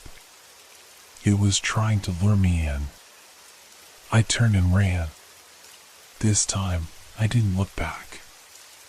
I could hear the child's laugh, growing louder with each step. The shadows behind me were closing in, the sound of movement, wet, unnatural, pounding on the pavement, keeping pace with me. I could feel it. They were all around me. There was nowhere to go. My lungs burned and my legs felt like lead, but I couldn't stop. I couldn't let them catch me. But then I heard the voice again, now a whisper in my ear, too close. Too familiar. You can't escape. I whipped around, expecting to see the figure right behind me, but there was nothing. No child. No shadow. Just the storm, the rain, and the dark stretch of street ahead. I stumbled forward, my heart in my throat, but something stopped me. A sound. A tap. Then another. It was coming from the ground. From below me. I dropped to my knees, my hands reaching out instinctively to the wet pavement. I could feel the vibrations under my fingers. It was coming from beneath, not from the downspout, but from the earth itself. The tapping grew louder, faster. A rhythmic pulse. It wasn't just the rain anymore. It wasn't the wind. The tapping wasn't natural. The ground beneath me shifted. I felt it before I saw it.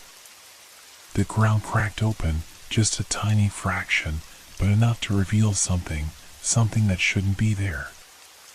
A hand. A pale, twisted hand, emerging from the earth, fingers clawing at the soil, pulling itself up. The hand was followed by an arm, and then a figure, dark, writhing, as if it were made from the very earth beneath me. The thing that had been in the shadows was here. And it was coming for me. I screamed as the hand reached out for me, pulling me into the darkness below. I didn't dare turn around. The voice was unmistakable, a whisper too close, like breath on the back of my neck. Each footstep felt heavier than the last as I ran, as if the ground itself was sinking under me. The storm seemed to intensify, the rain lashing against my face, the wind howling in a way that sounded almost unnatural. I had to get away. The house was no longer a safe haven. Whatever had come from the downspout wasn't just a creature, it was something more, something tied to the very fabric of this place. My mind raced. What had I stumbled into? What was it that I had invited into my life by simply existing here? I pushed myself harder, my feet slipping on the wet pavement as I sprinted down the street. The voice, if that's what it was, followed me, quiet at first but then louder, each whisper louder than the last. The wind carried it, twisted it into something more sinister, more personal. Help, it whispered again, as if it were pleading. But I knew better. It wasn't pleading for help. It was calling for me. The trees lining the street bent under the storm, their branches creaking, groaning like something alive. The shadows that clung to the darkness between the street lamps seemed to stretch toward me, pulling at my very soul. I reached the corner of the street and paused, gasping for breath. I couldn't hear the footsteps anymore. Just the wind, the rain, the pounding in my chest. But then, the silence broke. A child's laugh. It was high-pitched, shrill, and cold. The laugh echoed down the empty street, bouncing off the houses like a stone thrown into water. I whirled around, my heart pounding in my throat. The street behind me was empty. But the shadows, they were shifting. Slowly, methodically. I couldn't stay here. I had to get away. But where? The town was small. There was nowhere I could hide where they wouldn't find me. I didn't know who they were, but I felt them. I felt their eyes on me, watching, waiting for me to slip up. Then, from the corner of my eye, I saw it. A figure. Small. Standing beneath a street lamp, staring at me. It was a child. No older than 6 or 7. But there was something wrong about the way it stood, too still, too perfect. Its eyes were black, hollow, endless, and its face was blank, expressionless. As if it didn't belong there. As if it wasn't real. I took a step back, my instinct screaming at me to run, to get away from the figure before it could do anything. "Help," it whispered. The voice was the same as before, only now it had a childlike quality to it. It felt like a trap. A snare, slowly closing around me. But something inside me snapped. I couldn't let fear control me anymore. I had to know what this was. I had to understand why this was happening. I took a step forward. The child didn't move. It just stood there, staring at me with its empty, unblinking eyes. The rain continued to fall, but it felt different. More oppressive. Heavier. The air around me seemed to thicken, like I was wading through water. "Who are you?" I asked, my voice trembling despite my resolve. The child didn't respond. Instead, it slowly raised its hand. The gesture was too slow, too deliberate, and yet it felt like it was happening in the blink of an eye. I froze. The hand didn't belong to the child. It was wrong. Too long. Too thin. It stretched toward me, fingers twisting at unnatural angles. I stepped back, my breath coming in shallow gasps. That's why I saw it. The thing, the shadow that had been following me, wasn't just following me anymore. It was inside the street lamp's glow, moving with a grotesque, jerky motion. It was a mass of darkness, too dark for any night to have created. And it was shifting, warping, pulling itself together, taking shape. It was too big to be a man. Too twisted to be human. The child's mouth opened, wide, impossibly wide. The sound that came from it wasn't a scream, it was something worse, something that echoed deep inside me, shaking every bone in my body. The voice wasn't just calling for help. It was trying to lure me in. I turned and ran. This time, I didn't look back. I could hear the child's laugh, growing louder with each step. The shadows behind me were closing in, the sound of movement, wet, unnatural, pounding on the pavement, keeping pace with me. I could feel it. They were all around me. There was nowhere to go. My lungs burned, and my legs felt like lead, but I couldn't stop. I couldn't let them catch me. But then, I heard the voice again, now a whisper in my ear, too close. Too familiar. "You can't escape." I whipped around, expecting to see the figure right behind me, but there was nothing. No child. No shadow. Just the storm, the rain, and the dark stretch of street ahead. I stumbled forward, my heart in my throat, but something stopped me. A sound. A tap. Then another. It was coming from the ground. From below me. I dropped to my knees, my hands reaching out instinctively to the wet pavement. I could feel the vibrations under my fingers. It was coming from beneath, not from the downspout, but from the earth itself. The tapping grew louder, faster. A rhythmic pulse. It wasn't just the rain anymore. It wasn't the wind. The tapping wasn't natural. The ground beneath me shifted. I felt it before I saw it. The ground cracked open, just a tiny fraction, but enough to reveal something that shouldn't be there. A hand. A pale, twisted hand, emerging from the earth, fingers clawing at the soil, pulling itself up.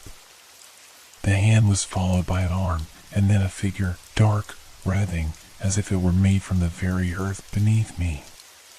The thing that had been in the shadows was here, and it was coming for me.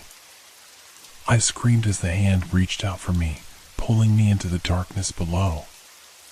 I don't know how long I was in the dark.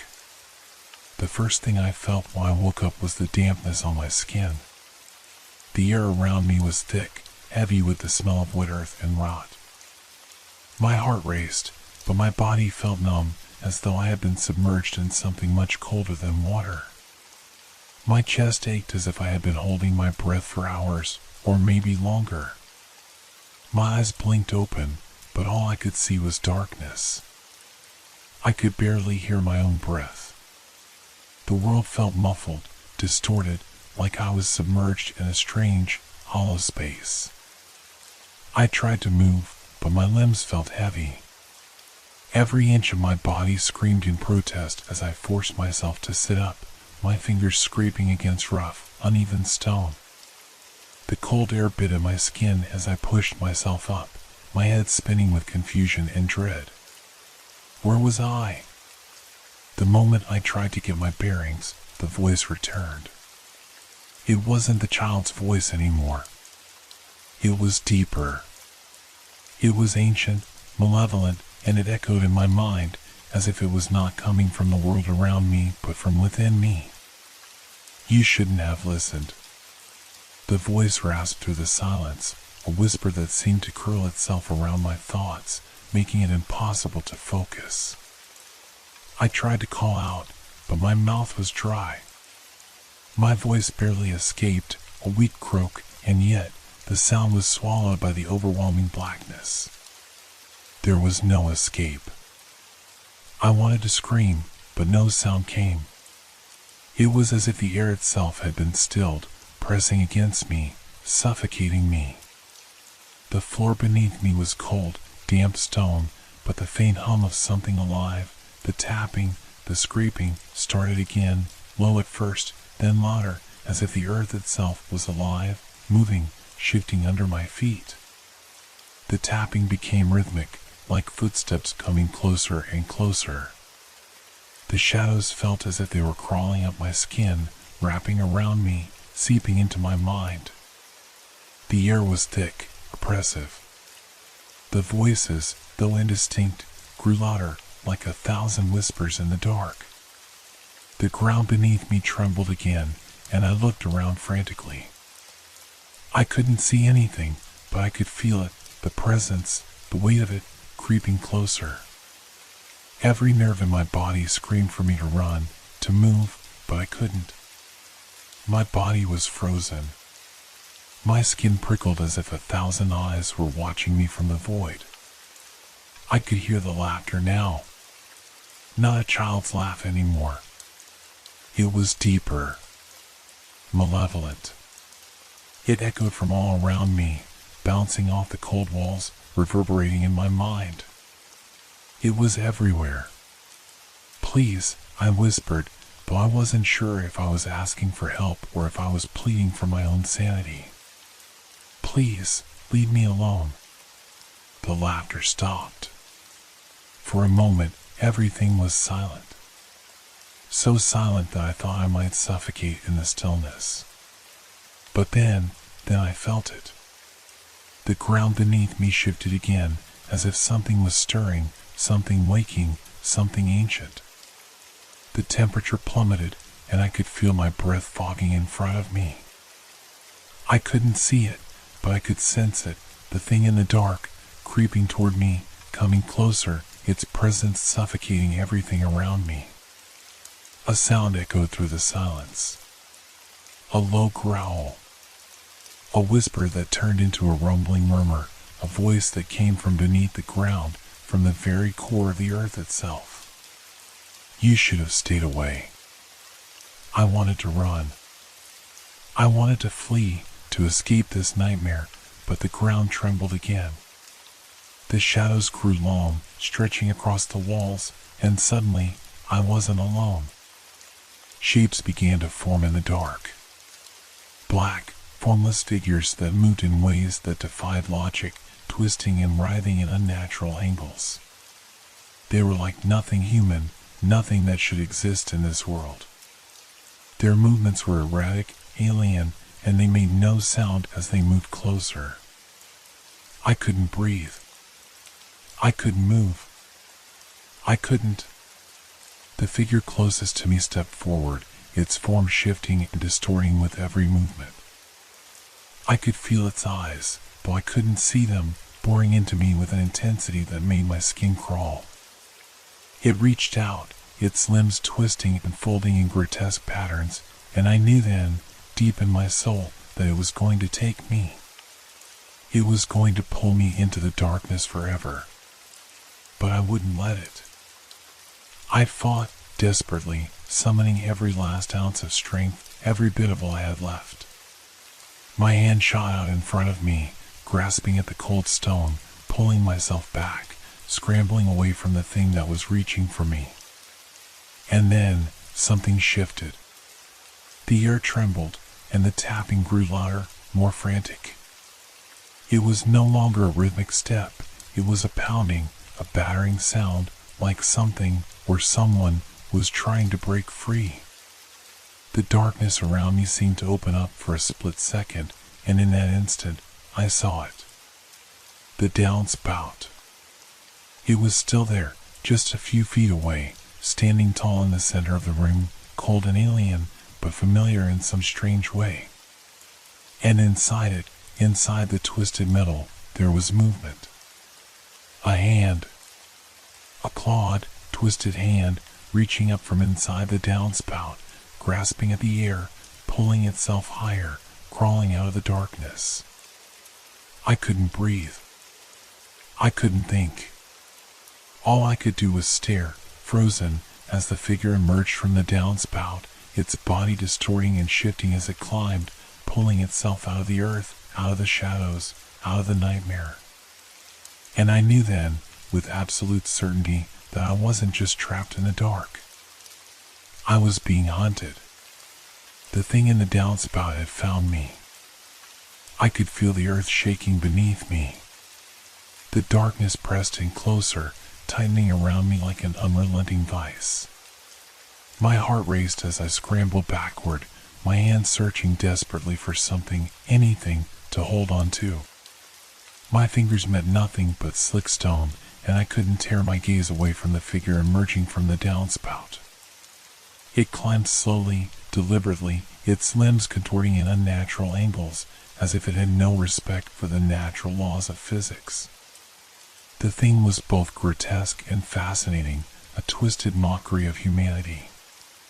Its face, or what passed for one, was a gaping void, its features distorted and ever-shifting. It moved closer, pulling itself out of the shadows with a strange, grating sound like the scraping of bone on stone. I had to move. I had to get out. The pounding in my chest felt like it might tear me apart. Every instinct screamed at me to run, but my body refused to obey. I was paralyzed, trapped in a nightmare where the walls of reality had already begun to erode. A voice echoed in the darkness, faint but clear, "Come closer." It was a command, but it wasn't the voice I had heard before. This one was cold, mechanical, as if spoken through a filter, distorted by something older than time. It felt like it was coming from all around me, reverberating through the walls, through the floor beneath me, through my very bones. I wanted to scream, but my throat was tight, suffocating. All I could do was watch as the creature continued to climb, dragging itself toward me with unnerving ease. Each movement it made seemed to stretch time itself, each second feeling like an eternity. I had to make a choice. I glanced around, searching for an escape. There was nothing, no windows, no doors. I was in some kind of cavernous void, some impossible place between worlds. The downspout, the creature, the voices, they were all part of this place, a place where nothing followed the rules I knew.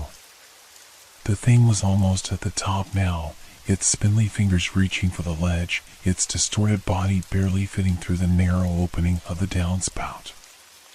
It pulled itself free with a sickening, wet sound, and as it emerged fully into the dim light, I could see it clearly for the first time. It was tall, too tall for something that had been hidden away for so long. Its body was gaunt, but its skin stretched too tight, as though it had been preserved in a state of decay. Its eyes, if you could even call them that, were hollow, black pits that seemed to swallow everything around them. The creature opened its mouth, but there was no sound, just the ghastly distortion of its face as it seemed to smile, an expression that was more horrifying than anything I had ever imagined. I couldn't breathe. I couldn't think. The air around me was thick with dread, and all I could hear was the frantic thudding of my heart. And then, without warning, the ground beneath me gave way. It wasn't a fall, it was more like being dragged, as if the earth itself had reached up to pull me down. I gasped, my hands flailing, but I couldn't stop myself from descending. It felt as though I was sinking into an abyss, the weight of the darkness pressing in on all sides. I tried to scream, but no sound came, my voice lost in the void. The creature had followed me. I couldn't see it, but I could feel it, its presence wrapping around me like cold tendrils, tightening as I fell. The walls of the abyss were closing in, the air becoming thicker with every passing second. It was as though the entire world was collapsing in on itself. I closed my eyes, bracing for impact, but it never came. Instead, there was a strange, unsettling stillness. When I opened my eyes again, I was no longer in the dark cavern. I was standing in a room that felt familiar, yet completely wrong. The walls were cracked, covered in mold and decay, but the floor beneath me was solid. The faint hum of something, some distant, whispering noise, filled the air, and I could feel the shadows closing in around me. And then I heard it. The tapping in the downspout. It wasn't just outside anymore. It was inside. The walls seemed to tremble, and the floor shifted beneath my feet. I could hear the thing in the darkness, slithering, crawling, moving closer, its presence suffocating the air. I ran, stumbling through the room, my legs shaking with exhaustion, but I couldn't outrun it. It was everywhere, in the walls, in the shadows, in my mind. The tapping became louder, more frantic, and the whispers, those horrible, distant voices, grew louder, more insistent, calling me, beckoning me to come closer. I reached the door. My hand grasped the handle, but it wouldn't turn. The metal felt hot to the touch, as if it were alive, pulsing with a dark energy. I turned, my back pressed against the door, my breath coming in ragged gasps.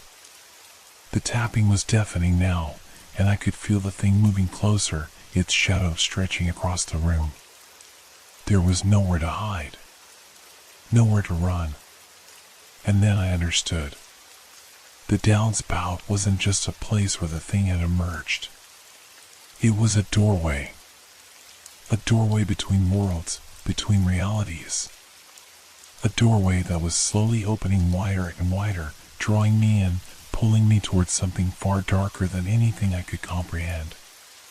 The shadows swarmed around me, and I heard the voice again, the one that had followed me all this time. Come closer. And for the first time, I realized that it wasn't asking. It was telling me I was never meant to leave. The tapping was the beginning, and now it was the end.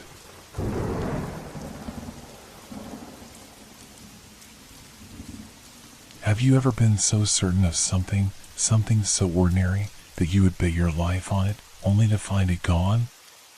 Imagine my surprise and my growing fear when I discovered a room in my house had simply disappeared. It all began with a storm. It was an ordinary evening at first. I sat in my living room, the hum of the refrigerator the only sound besides the soft patter of rain on the windows. The sky had darkened rapidly, and the rain came down in torrents, the sound growing louder as the wind howled through the trees. It felt comforting, almost peaceful, but in the back of my mind, I couldn't shake the nagging feeling that something was off. I had always used the small room at the end of the hallway as a pantry. It was tucked away, almost hidden behind the staircase, and I didn't think much of it.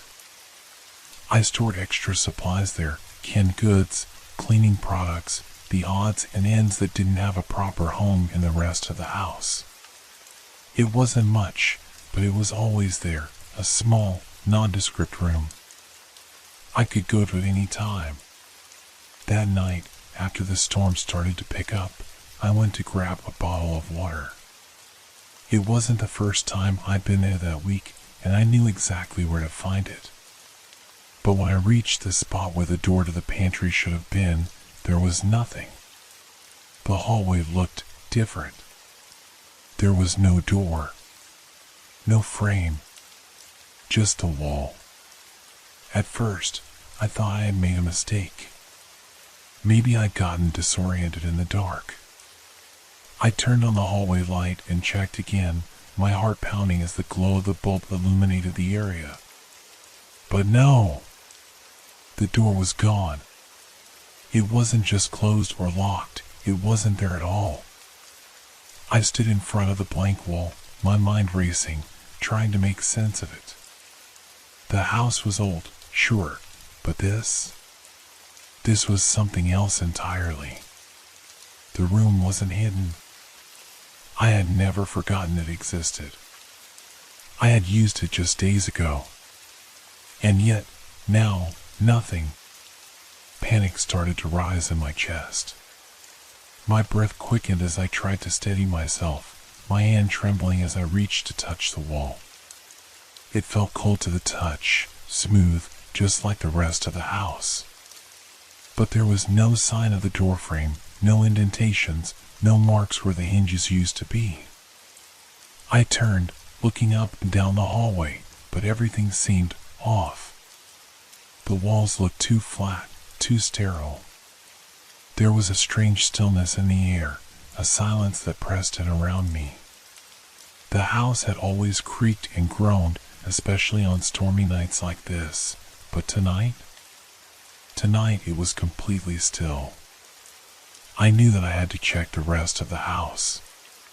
Maybe there was a reason, some logical explanation I just hadn't thought of. Maybe it was a trick of the light or the storm. But as I walked into the living room and looked around, nothing felt quite right. The furniture seemed distant, unfamiliar. My eyes lingered on the window for a long moment, watching the rain fall against the glass. The wind had picked up again, howling outside like a living thing. But my mind kept returning to the missing room.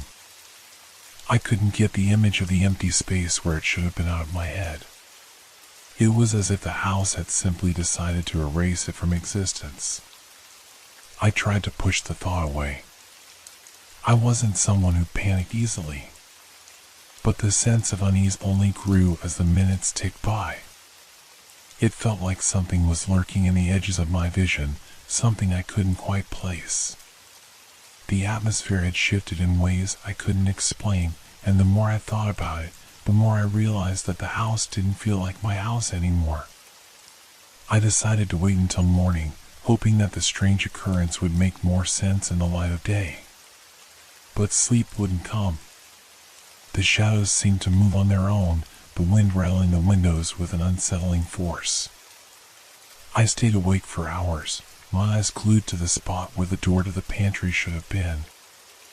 I kept expecting it to reappear, expecting everything to go back to normal. But when dawn finally broke, the room was still gone. It wasn't just that the door had disappeared. It was that the room seemed to have never existed in the first place.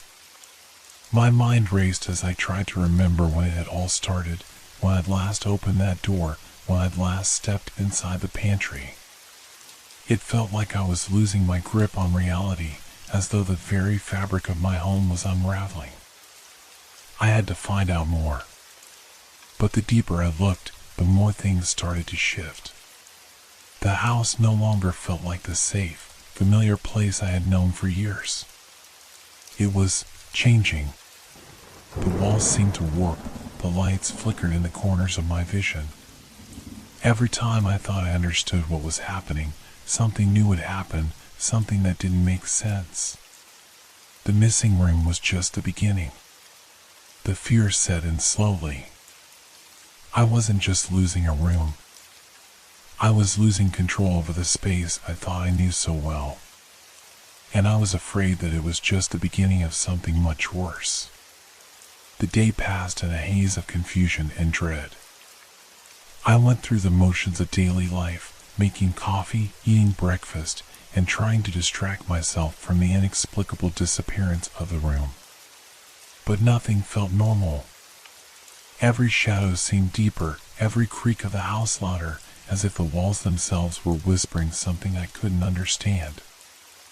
I knew I needed to speak to someone, to ask if I was losing my mind, but the thought of admitting it aloud felt more terrifying than the mystery itself. No one would believe me. And what if they did? What if they thought I was going insane? So, I kept it to myself. I decided to investigate. That evening, after the sun dipped below the horizon, I gathered my courage. I couldn't keep avoiding the truth, and I needed to find answers. I stood in front of the spot where the pantry door used to be, running my hand over the cold wall again, hoping for some clue, some sign that it wasn't all in my head. The house seemed unnaturally still as I searched the entire hallway. There were no signs of any disturbance, no clues that the door had ever been there. It was as though the space had been erased entirely. The more I touched the wall, the more I felt as if I were being pulled into it, as if the house were inviting me to disappear along with it. I forced myself to walk away from the hallway and started inspecting the rest of the house. But nothing seemed right. The rooms I once knew felt unfamiliar, their angles too sharp, the air too heavy. The bathroom door, which had always creaked open, now opened without a sound, and the kitchen sink was running, something I could have sworn I had turned off earlier. My heartbeat quickened as I crossed the threshold into the living room, my eyes scanning every corner, every shadow. The house was not just shifting, it was warping. It felt like it was alive, adjusting itself, folding and unfolding in ways that didn't make sense. The more I focused on each detail, the more unsettling it became. I knew I couldn't keep this to myself. I grabbed my phone and called Sarah. She was one of the few people I trusted, someone I could count on in a crisis. "Hey, it's me."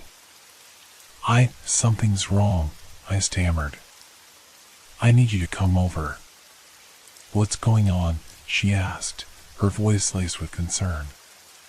"You sound shaken." "I don't know how to explain it. I think my house is changing. The pantry room is gone. It's not just the door. It's like the room never existed at all." I could hear my own voice crack, a reflection of the panic that was beginning to boil over inside me.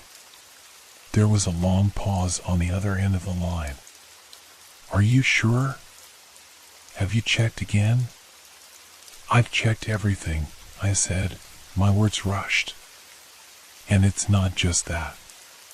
The house doesn't feel right. It's like it's alive, like it's shifting around me." I heard Sarah take a deep breath. "I'll be there soon. Don't do anything until I arrive, okay?" I agreed, though I wasn't sure what I was waiting for anymore. A part of me wanted to believe this was all in my head, some trick of the mind brought on by stress or fatigue. But deep down, I knew it wasn't. The house was changing, and I wasn't in control of it anymore. I paced the hallway, my eyes darting nervously to the spot where the door should have been. I stared at the smooth, featureless wall. Nothing was out of place, nothing visible had changed, but something felt wrong, something was lurking just beneath the surface, just out of reach. It was then that I heard it. A soft, almost imperceptible sound, like a rustle in the walls. It started as a whisper, a faint scratch, but it soon grew louder. It was a sound I couldn't place, like something or someone was trying to make its presence known. I froze, my breath catching in my throat. It was coming from the wall. My eyes widened as I took a step closer, my hand instinctively reaching out to touch the surface. The sensation was cold, unnaturally cold. The sound grew louder now, a scraping, almost gnawing noise, as if something was trying to break through the wall. I pressed my ear against it, and for a brief moment, I thought I could hear voices. Not just sounds, but words. Mumbled, incoherent phrases. Like a group of people whispering in a language I didn't recognize. My heart raced, the blood pounding in my ears. I pulled back, unable to tear my gaze from the spot. The room had always been empty, a simple space I kept for storage.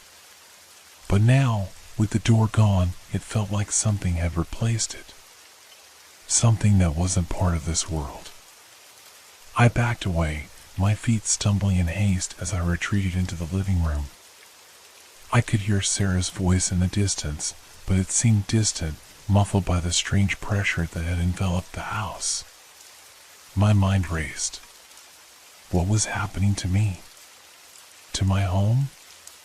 And why did the voices feel so familiar, as though I'd heard them before? I didn't have long to dwell on it. A sudden knock on the door broke my thoughts. It was Sarah. I let her in without saying a word, and we stood in the hallway together. She was scanning the area, clearly unsettled. "I don't know what's going on, but we need to figure this out," she said, her voice quiet but determined. I nodded, and together we approached the place where the pantry door had once been. The sound returned, louder this time, a low, rhythmic thudding, almost as though something inside the wall was trying to escape. It was then I realized something. The house wasn't just changing, it was trying to tell me something. The thudding sound from the wall grew louder, more insistent, like a heartbeat that didn't belong to anything human. I could feel the vibrations in my chest, a dull pressure that made me sick to my stomach. I glanced at Sarah, her face pale and eyes wide with uncertainty, but she didn't flinch. She was waiting for me to do something. "Do you hear that?" I whispered, my voice trembling. She nodded, her mouth set in a firm line. "It's coming from the wall. It sounds like it's inside." I couldn't argue with that. I had felt it, the way the thud seemed to come from beneath the surface, deep within the bones of the house itself. I took a hesitant step forward, drawn to the spot where the pantry door should have been. My breath caught as I reached for the wall again, my fingers brushing against the cold, smooth surface. The thudding stopped as if whatever had been making the noise knew I was there.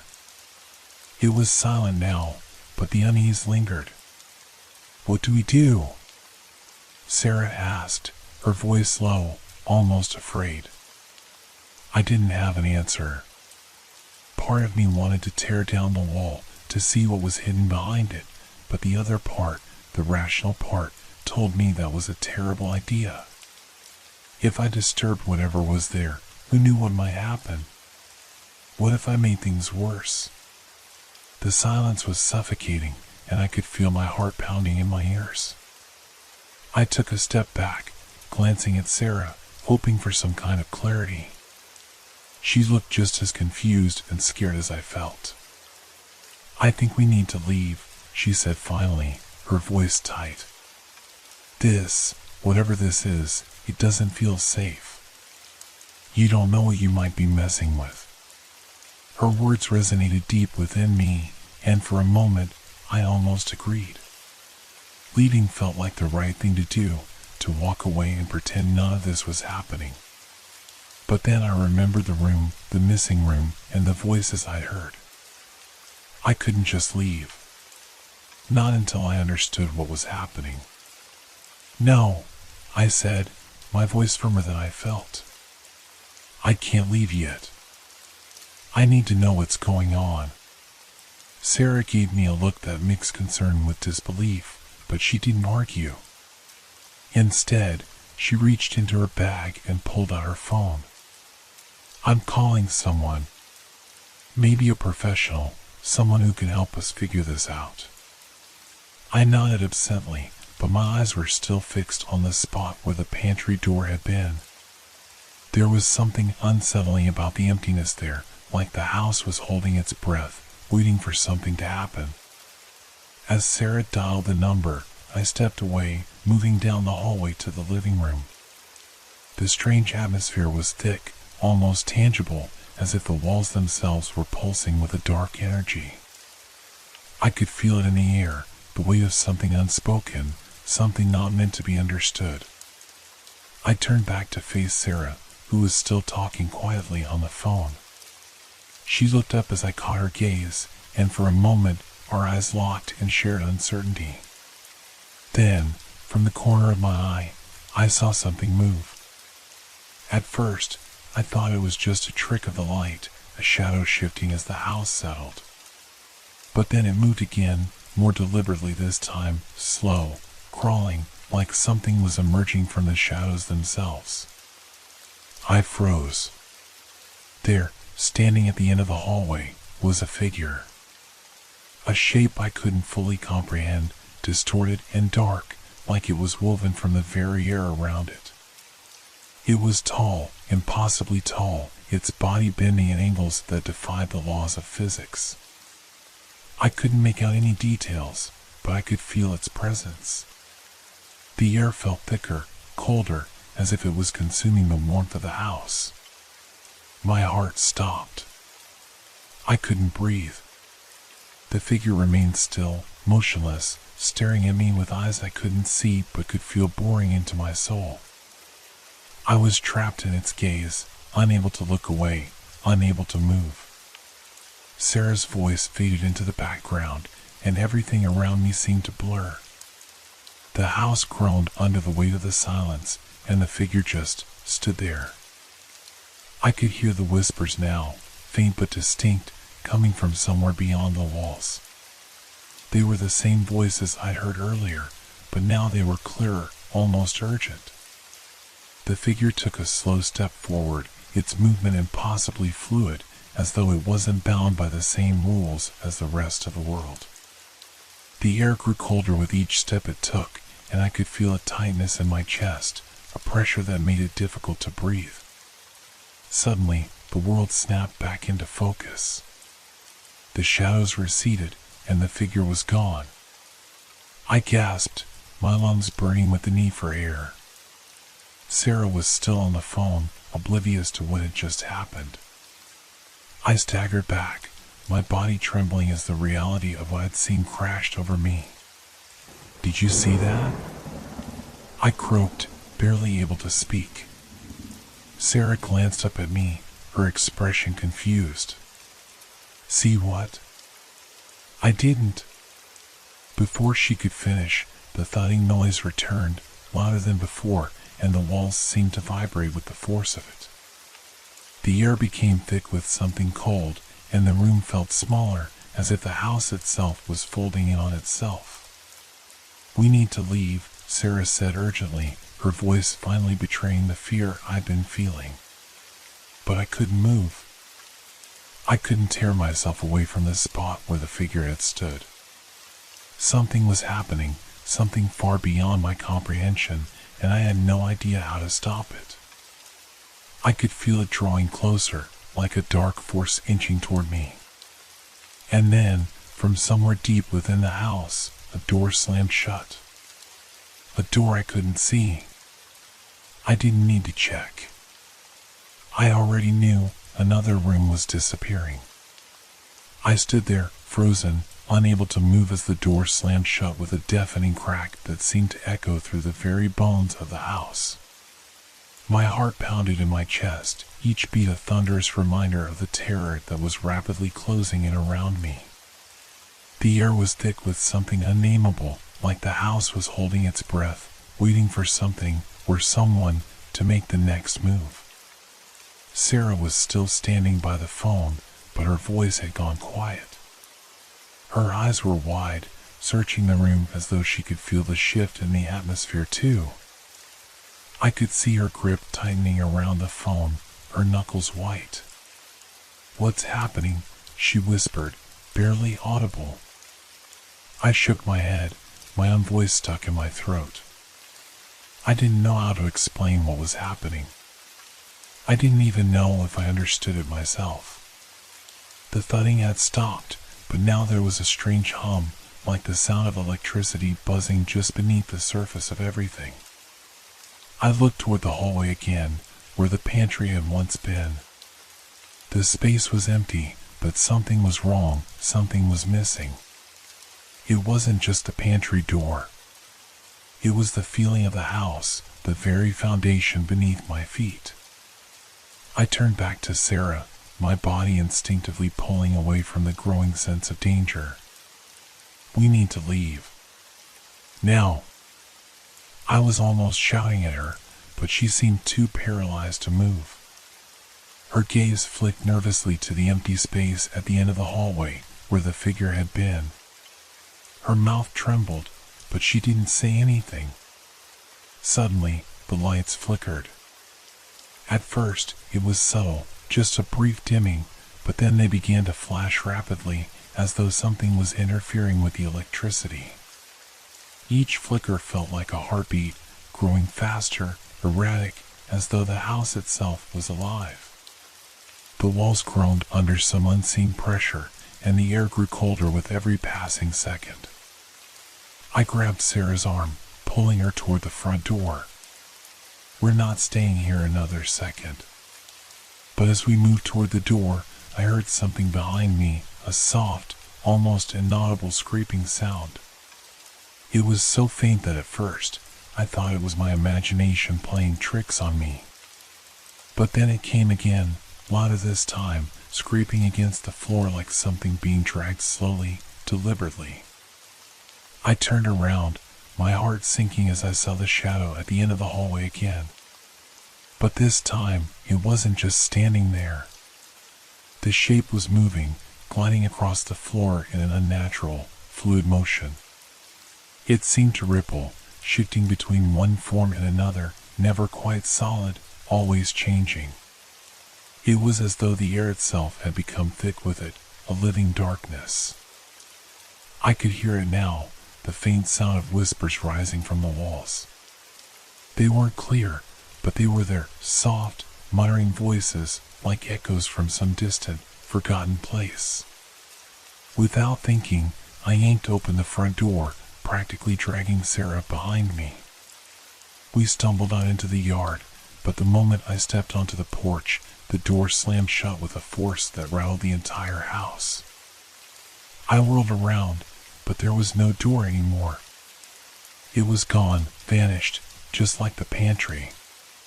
In its place was a solid wall of wood, unmarked and flat, as if the door had never existed at all. "Where's the door?" Sarah's voice cracked as she looked back at the spot where we had just been. "What's happening?" I swallowed hard, trying to fight back the rising panic. "It's gone. The room, whatever it was, it's gone. And we need to get out of here, now."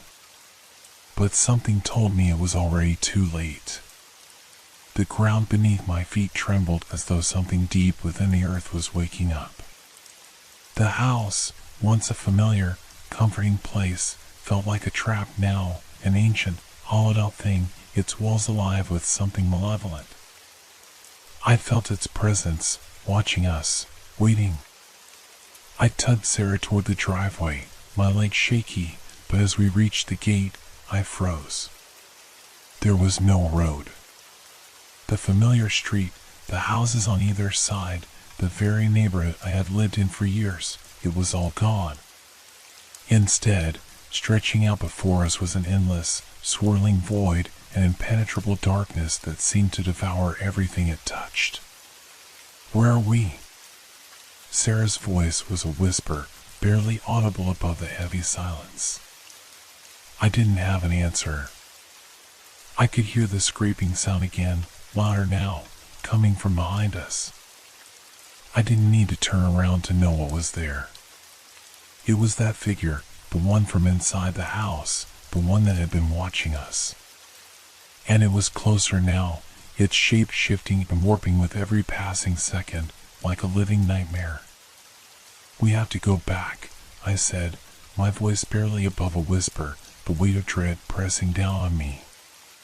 We have no choice. We can't outrun it.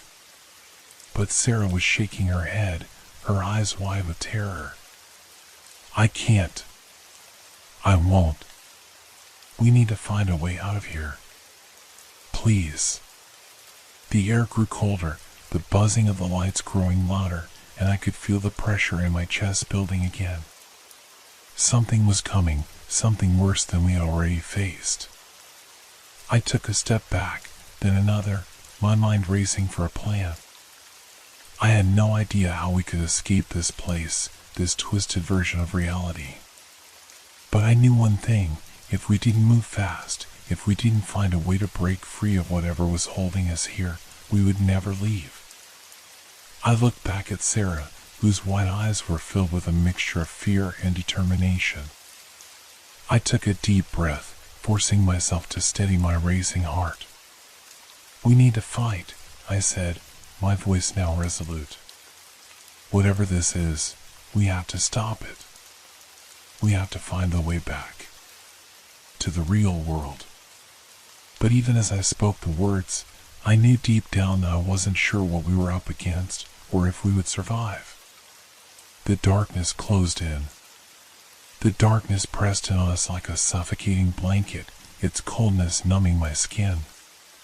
The ground beneath my feet felt unstable, as if the very earth was shifting, and every step I took made me feel farther from reality. Sarah's hand tightened around mine, her nails digging into my skin, but I couldn't bring myself to acknowledge it.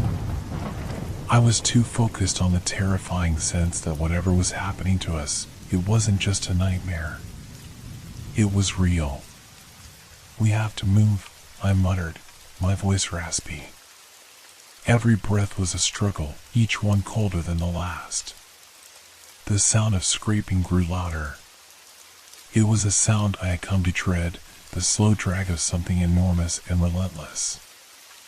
I could feel it closing in on us, could almost hear the wet, heavy steps it took through the void that surrounded us. It was as if the house itself had dissolved into thin air, replaced by a landscape of never-ending nothingness, and the shape, whatever it was the only thing in it. I didn't know how long we had been standing there, trapped in the oppressive blackness, before I saw the flicker. It was brief, a pulse of light that appeared on the horizon of this empty world. For a second, I thought my eyes were playing tricks on me, but then it flashed again, stronger this time. Do you see that? I gasped, pointing toward the light. Sarah nodded quickly, her breath shallow. What is it? I don't know, I replied, but I felt a strange pull, an instinct telling me that it was our only chance. But we have to go toward it. I didn't wait for her to respond. I began walking toward the light, Sarah following close behind. Each step felt heavier than the last, as though the void itself was resisting our movement, trying to pull us back into its darkness. But I couldn't stop. I couldn't let the thing behind us catch up. The closer we got to the light, the more real it became. It wasn't a mere flash, it was a doorway, faint at first, but now growing more distinct, more solid. There were edges to it, and within the doorway, I could just make out a faint shape, almost like a room. A room like the one that had disappeared from the house. A room that shouldn't exist. I felt a strange mix of hope and dread. If that door led back to the world we knew, it would be our escape. But if it didn't, if it was another trap. The scraping noise from behind grew more frantic. It was getting closer, faster. The air was thick with tension, and I could feel my pulse racing. Almost there, I whispered, more to myself than to Sarah. She was breathing heavily now, her face pale, and I could tell she was losing hope. What if it's not real? What if it's another illusion? What if we're not escaping? I didn't have an answer. All I could do was keep walking, each step harder than the last. The door was within reach now, its edges flickering with a strange, unnatural glow. I could feel something pulling in my chest, a weight that seemed to anchor me to it. It wasn't just a door, it was a promise, a potential way out. But as I reached for it, I noticed something else. The room within the door wasn't familiar at all. It was dark, far darker than anything I had seen before. But there was something else in there. Shapes. Figures. Shadows that didn't belong. And standing in the center of the room was something else, a figure, the same one that had been stalking us, but now it wasn't just a vague shape. It had form. It had eyes. I froze. The figure didn't move, but I could feel its gaze on me, the weight of its stare heavy and suffocating. "Go!" I screamed, grabbing Sarah's arm and pulling her toward the door. We didn't have time to question it. We didn't have time to think. We had to get inside before it was too late. The moment we crossed the threshold, I felt the world shift. The ground beneath me seemed to snap back into place, the oppressive darkness lifting, and I could hear the familiar hum of streetlights in the distance, the soft sound of wind rustling through leaves. I looked around, my heart pounding in my chest. We were outside again, on the street in front of the house. But it wasn't the same. The house was gone. Where our home had stood, there was only an empty plot of land, the foundation cracked and overgrown with weeds. It was as if the house had never existed at all. I turned to Sarah, my breath coming in ragged gasps. She was staring at the empty space, her face full of confusion and disbelief. Did we make it?" she whispered. I didn't know how to answer. The world we had stepped into didn't feel like home. It felt wrong, like we had crossed into a version of reality that wasn't ours. I could still hear the faint scraping, the whispering voices echoing in the distance, but there was no sign of the thing that had been chasing us. For a moment, I allowed myself to believe we had escaped, that we were safe. But then I saw something on the ground, a door handle, half buried in the dirt. It was the same handle from the pantry door, the one that had disappeared. I reached down to touch it, and as my fingers brushed against the cold metal, a low growl echoed from somewhere deep within the earth. The house wasn't gone. It was waiting.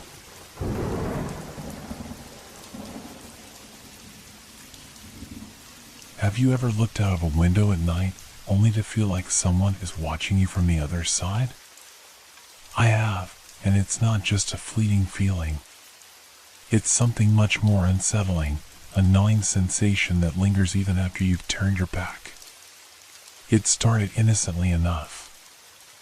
I had just moved into a small, quiet house on the edge of town.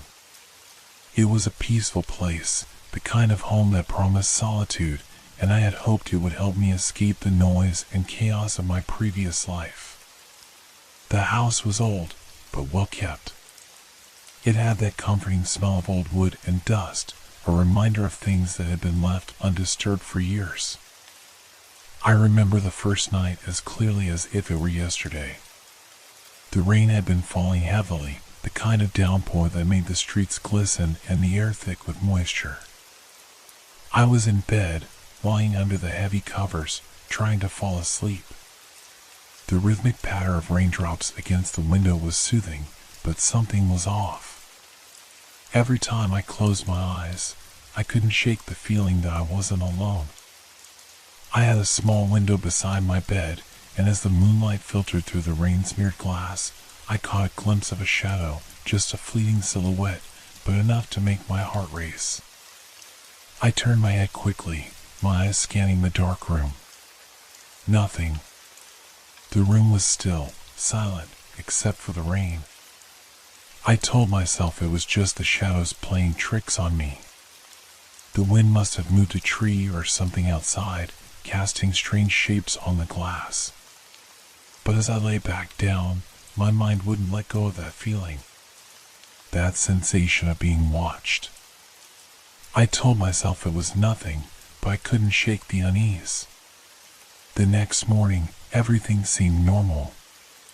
The sun was bright, the rain had stopped, and the world felt safe again. But when I walked into the living room and glanced toward the window, I saw something that made my stomach drop. There, just beyond the glass, were two dark shapes standing perfectly still, as if they had been there all along. I blinked, rubbed my eyes, and took a step closer to the window. But as I did, the shapes disappeared. Nothing remained but the ordinary view of my front yard, the wet grass, and the empty street. At first, I thought it was a trick of the light or my imagination. Perhaps I had been too tired the night before, or maybe the rain had created some strange optical illusion. I tried to convince myself it was nothing more than that. But that night, as I lay in bed again, the feeling returned. The figures were back. This time, I could see them more clearly. They were standing in the same place, just beyond the window, but they didn't move. They didn't seem to breathe or shift their weight. They were just there, silent, still, and waiting. My heart pounded in my chest as I pulled myself up, staring at them through the glass. The figures were tall, their forms dark against the pale light of the street lamp outside. I could make out their outlines, but nothing more. There were no features, no faces. Just shapes that stood in place, unmoving. I wanted to get up, to check outside, to confirm that they weren't real. But something stopped me. The air felt heavier now, thicker, as if the room itself had become part of the presence outside. The shadows in the windows seemed to grow longer, stretching across the glass, pressing in closer, as though they were reaching out to me. I tried to turn away, to pull the covers over my head, but I couldn't. I was frozen. My eyes were locked on those figures, and no matter how much I wanted to look away, I couldn't. Then, just as quickly as they had appeared, the figures vanished. The window was empty once more. I stayed awake the rest of the night, my eyes wide, staring at the glass, waiting for them to return. But they didn't. As the hours dragged on, I convinced myself it had all been a figment of my imagination. Maybe the storm had unsettled me, maybe it was the shadows from the trees playing tricks. But deep down, I knew I wasn't alone in that house. I knew something had been watching me. Something that shouldn't have been there. And that was just the beginning. The days that followed were uneventful, or so I thought. I went about my routine, unpacking boxes, fixing up the house, and trying to push the odd experience out of my mind. The figures at the window, the way they had stood there, so still, seemed like something I could easily dismiss. Perhaps my mind had just been overly sensitive to the isolation of the new place, the quiet. Everyone experiences strange things when they're alone, don't they? But as the sun dipped below the horizon on the second night, I felt that same unease creeping back into my thoughts. The house seemed quieter than before, as if the walls themselves were holding their breath, waiting for something. I tried to shake it off, tried to convince myself it was just the weight of the silence, but the growing feeling of being watched settled in my chest like a heavy stone. That night, the rain started again. Soft at first, but then it grew louder, pounding against the roof and windows in a rhythm that felt almost too deliberate. I lay in bed, staring at the ceiling, willing myself to sleep. But sleep didn't come. Instead, I found my eyes drawn, once again, to the window beside my bed. The figures were back. This time, they were closer, standing right against the glass. I could see them clearly now, their silhouettes sharp and defined against the dim light outside. There were no faces, no details, just their long, shadowy forms. My pulse quickened as I stared at them, my breath shallow and rapid. I tried to move, to get up, but my limbs felt like they were made of stone. The air in the room had grown colder, and the steady rhythm of the rain seemed to sync with my heartbeat. I should have gone to the window, should have looked outside to see if there was a rational explanation for what I was seeing. But I couldn't bring myself to do it. Something inside me told me that looking would only make things worse, that I might not like what I would find. Then, one of the figures shifted. It was a subtle movement, almost imperceptible, but it was enough to make me freeze. The figure didn't move like a human. It didn't shift its weight or bend its knees. Instead, it seemed to glide, its form blurring for just a moment before it snapped back into focus.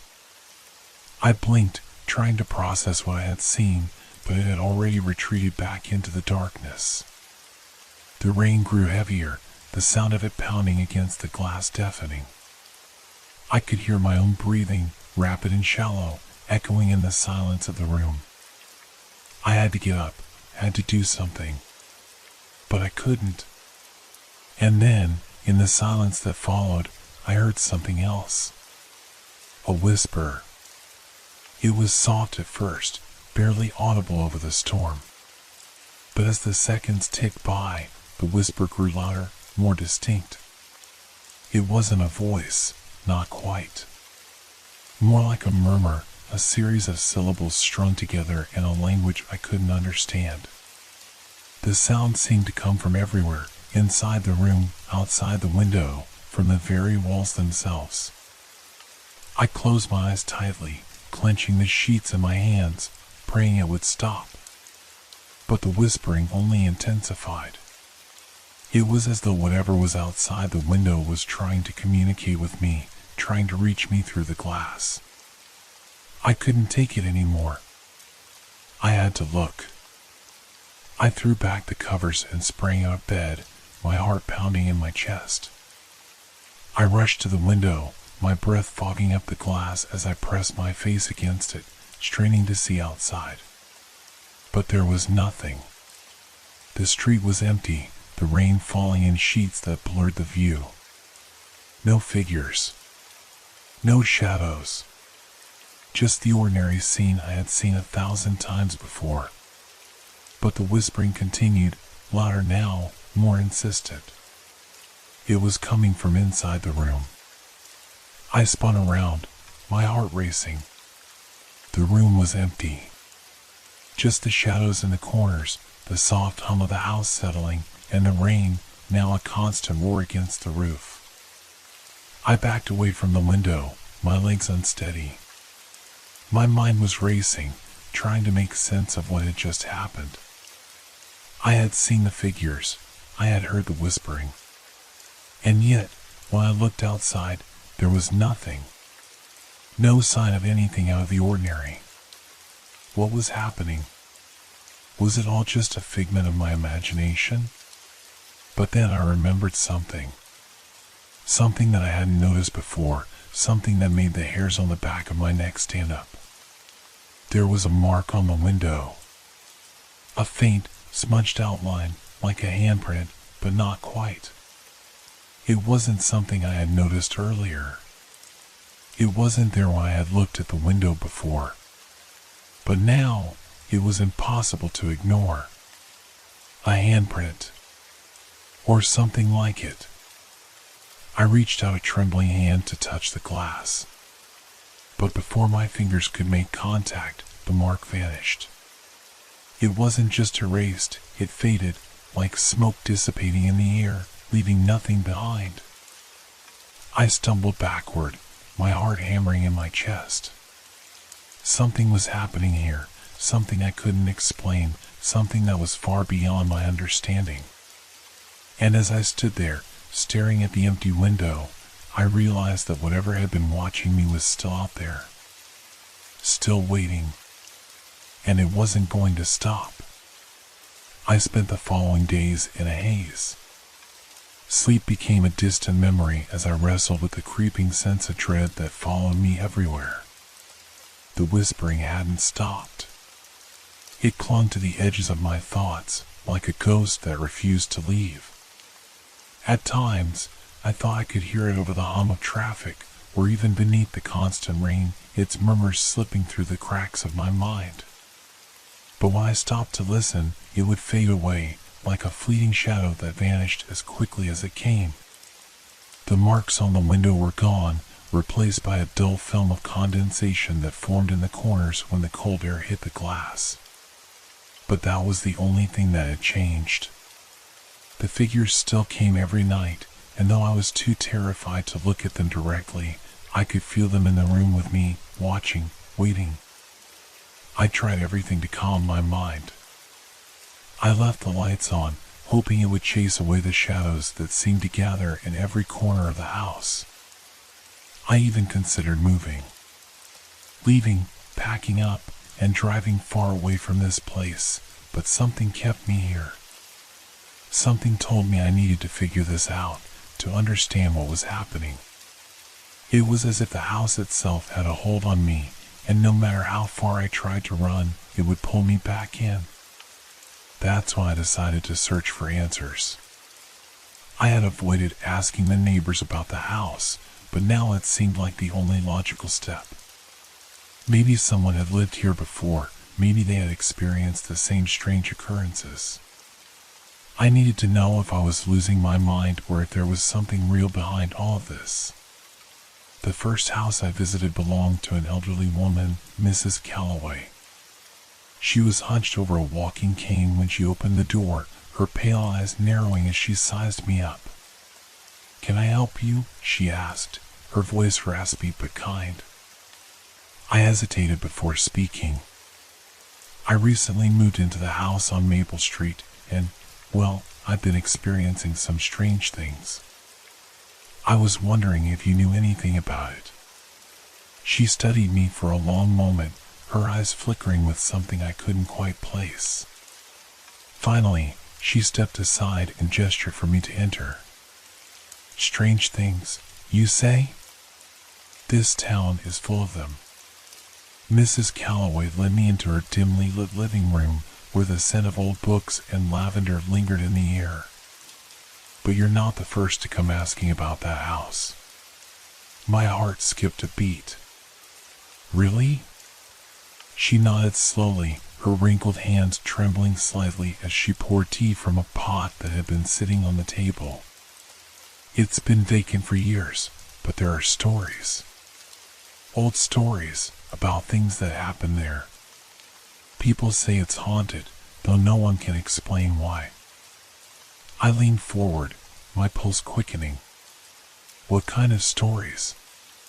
Mrs. Calloway set the teacup down, her hands lingering on the edge of the saucer.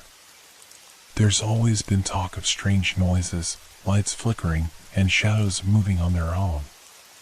But the most unsettling thing is what people say they've seen in the windows, especially at night. Figures, just like you described." My throat went dry. "Figures?" "Yes, She nodded again, her eyes distant, as if lost in a memory. People claimed they saw shadows of people standing at the windows, staring out. Some said the figures weren't human. Others said they looked wrong. The house has always had an unsettling feeling to it, like it was never quite empty. Even when no one lived there, it felt inhabited by something. I sat back, my mind racing. Could this really be happening?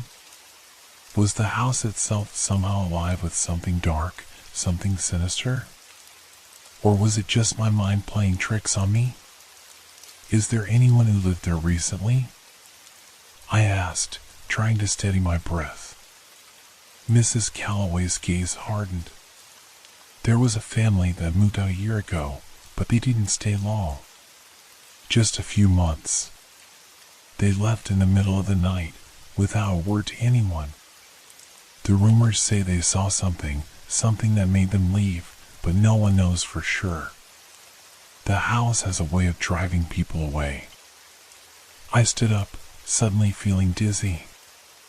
I have to go. Mrs. Calloway didn't stop me as I walked out the door. I was too shaken to say anything else, my mind spinning with the weight of what I had just learned. That night, I didn't sleep.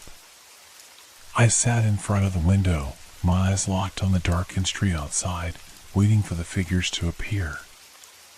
I wanted to see them again, to prove to myself that I wasn't imagining it. But as the hours passed, nothing happened. No figures. No whispers. Just the distant hum of the storm and the occasional creak of the house settling. But then, just before dawn, I saw something. A shadow, so faint that I almost missed it. At first, it seemed like nothing more than a trick of the light, a passing car casting its shadow on the window. But as I watched, I realized it wasn't moving like a car. It wasn't casting a shadow at all. It was something else. A figure. Tall, slender, and cloaked in darkness. Standing there, unmoving, staring into the room. I froze. My heart stopped beating for a moment, and my breath hitched in my chest. I had to get up, had to look outside, but I couldn't. My body was frozen in place, as if the figure outside was holding me there. And then, just as quickly as it had appeared, the figure vanished. I jumped to my feet, my hands trembling as I rushed to the window. But the street was empty. There was nothing there. I don't know how much longer I can stay here. The whispers, the shadows, the figures, they're all closing in on me, and I'm not sure how much longer I can keep my sanity intact. The days blurred together after that night. I couldn't focus on anything for too long. Work became a distant memory, and my interactions with the outside world were reduced to nothing more than brief exchanges with neighbors or the occasional trip to the grocery store. The house, once a place of comfort, now felt like a trap. It wasn't just the figures or the whispers, but the sense that something was wrong with reality itself. Every time I stepped into a room, I felt as though the walls were closing in, as if the space was shifting, changing around me, and I couldn't control it. I knew I had to find some sort of answer. It was the only thing that could keep me from losing my mind entirely. But I couldn't shake the feeling that every time I got closer to understanding what was happening, the house itself was moving further away from me, pulling its secrets just out of reach. One night, after hours of staring at the window, waiting for the inevitable shadow to appear, I decided to confront it. I had no plan, no real idea of what I was doing, but something inside me told me I couldn't run anymore. It was time to face whatever was lurking outside, whatever was making my life feel like a nightmare. I grabbed my coat and slipped out into the cold night air. The rain had stopped, but the streets were slick, reflecting the weak light from the distant street lamp. The darkness felt like it was closing in around me, as if the night itself was trying to swallow me whole. I stood there for a moment, looking at the house, wondering if I was making a mistake. But then, without thinking, I walked toward the back door. It was the door I rarely used, the one that led out to the overgrown yard. I pushed it open, the creak of the old hinges loud in the otherwise silent night. The air outside was still. Too still. No wind, no movement, just the faint rustling of leaves in the trees. As I stepped into the yard, the darkness seemed to grow thicker, like it was pressing in on me. Every step I took felt heavier, like the ground itself was trying to hold me in place. I moved cautiously, my eyes scanning the shadows. The house behind me loomed like a giant, its windows dark and empty. But I couldn't shake the feeling that something was watching me from the inside, even though I knew no one was there. I walked toward the far corner of the yard, where the bushes grew wild and tangled. Something had drawn me there, a pull I couldn't explain. As I reached the edge of the yard, I noticed something strange, an old wooden fence hidden behind the overgrown ivy. I had never seen it before, not in the months I had lived here. It hadn't been there when I moved in. My pulse quickened as I approached it. The wood was weathered, almost rotting, and the gate, half hidden by vines, hung at an odd angle. It looked as though it had been there for years, long before the house was built. My breath caught in my throat as I reached for the gate, my fingers brushing the cold, damp wood. Something inside me told me to turn back. But I didn't. I pushed the gate open with a groan, stepping through into a small, hidden space. The air was thick with dampness, and the ground beneath my feet felt uneven, as though I were standing on the edge of something. I looked around, and that's when I saw it. The markings. Scratches, deep and jagged, were carved into the bark of the trees around me. They were strange, almost unnatural, like they had been made by something not quite human. There were symbols too, circles and lines, interwoven in a pattern that didn't make sense, not to me anyway. But as I looked closer, my eyes caught something more disturbing. The ground. It was shifting. Not in the way that soil shifts with time, but more like something was moving beneath it, pressing up against the earth.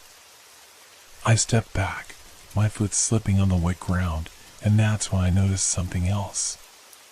The figures. They were there again. Only this time, they weren't standing in the windows of the house. They were standing in the trees, watching me. Their outlines were blurry at first, but as I blinked, they sharpened, becoming clearer. There were more than one now, at least 3, maybe more. They were tall, their bodies stretched unnaturally, like they had been warped by something I couldn't see. I froze. I couldn't move, couldn't breathe. The whispering returned, low and insistent, rising from the ground beneath me, crawling up my legs, my spine. It was everywhere, wrapping around me like 1,000 voices. And then, one of the figures stepped forward. It didn't move like a person. It didn't walk. It simply glided toward me, its limbs unnaturally long, its body twisting in a way that made me feel sick to my stomach. It was as though it existed in 2 places at once, near me, and yet far away. The whispering stopped, replaced by a voice, low and distorted, coming from the figure. "You shouldn't have come here." I tried to speak, to say something, anything, but my mouth wouldn't work. I was paralyzed, rooted to the spot by fear, by the overwhelming presence of whatever stood before me. The figure took another step closer, its face now coming into view. But there was no face. Just smooth, featureless skin, like a mask, and eyes, dark, hollow, endless, staring directly into mine.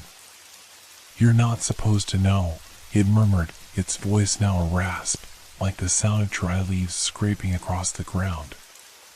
You were never meant to know. With that, the figure reached out a hand, its long fingers stretching toward me. I stumbled backward, my mind racing, heart pounding in my chest.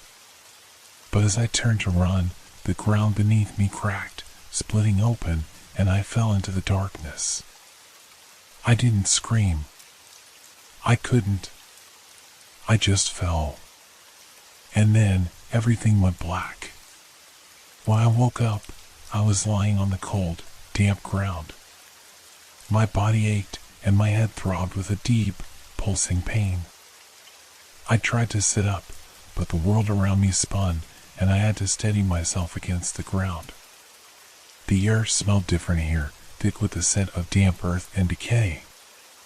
It was dark, darker than it had been outside, and for a moment I thought I was still in the yard, lost in the night.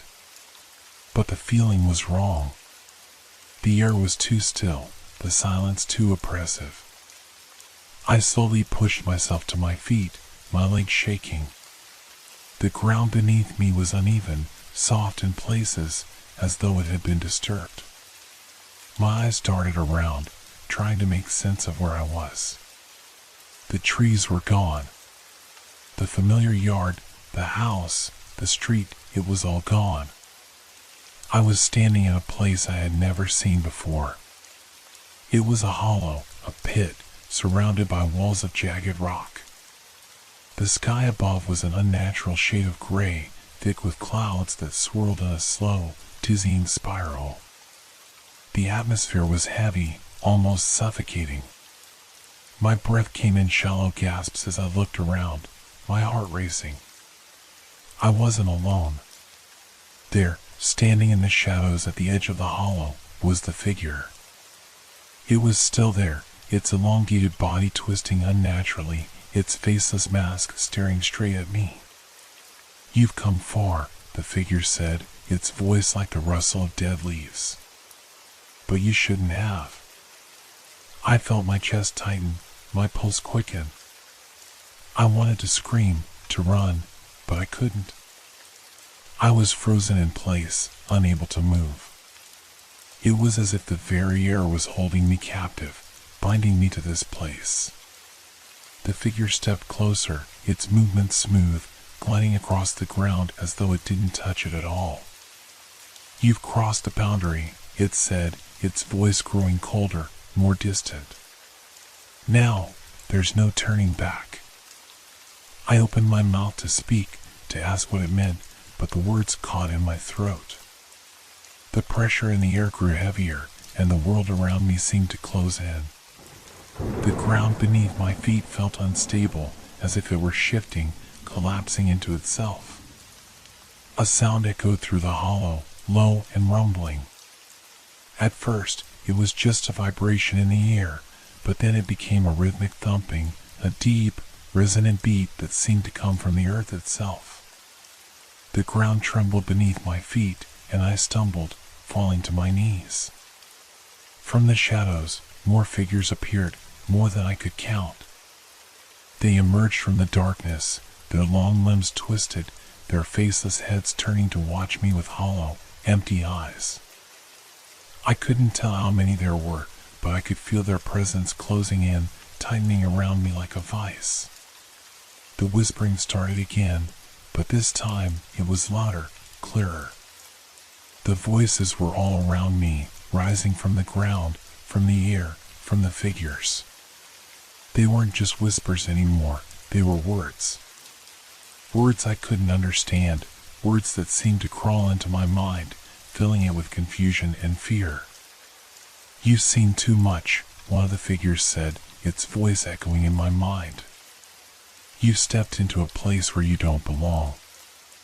I tried to speak, but my voice was lost in the chaos. The pounding in my chest grew louder, and my breath came in ragged gasps. My body felt heavy, as though I was sinking, and my mind was slipping away from me. "You've awakened us," another figure said, its voice a sharp, rasping hiss. "Now, you will stay with us." I felt a hand, cold and smooth as stone, close around my wrist, pulling me toward the center of the hollow. My body screamed in protest, but I couldn't break free. The figures closed in around me, their eyes, those hollow, endless eyes, staring, watching, judging. The darkness deepened, and I felt myself being pulled further into it, dragged deeper into the unknown. And then, just as suddenly as it had begun, everything stopped. The figures froze in place, their eyes vacant, their bodies unmoving. The whispering ceased. The world around me went silent, too silent. I was left standing in the center of the hollow, alone. The air was still, and the sky above had returned to its normal gray, though the clouds now seemed far less menacing. My breath was heavy, my heart pounding, but the terror that had gripped me moments before had faded. The figures were gone. The hollow, the darkness, everything, it had all disappeared. I stumbled back toward the edge of the hollow, looking around in disbelief. There was no sign of the figures, no trace of the strange world I had been pulled into. It was as if it had never been there at all. But I knew it had. I had felt it. I had seen it. And now, I couldn't shake the feeling that it was still with me, somewhere, in the back of my mind, in the space between sleep and wakefulness. I made my way back to the house, my body trembling, my mind spinning. When I stepped inside, everything seemed normal, too normal. The walls, the floors, the windows, they were all the same. Nothing had changed. But as I stood there, I caught a glimpse of a window. And in it, I saw the same shadow, the same figure, standing outside, staring in. And then, I understood. The figures weren't just outside. They had never been outside. They had been inside me all along. And now, there was no escaping them.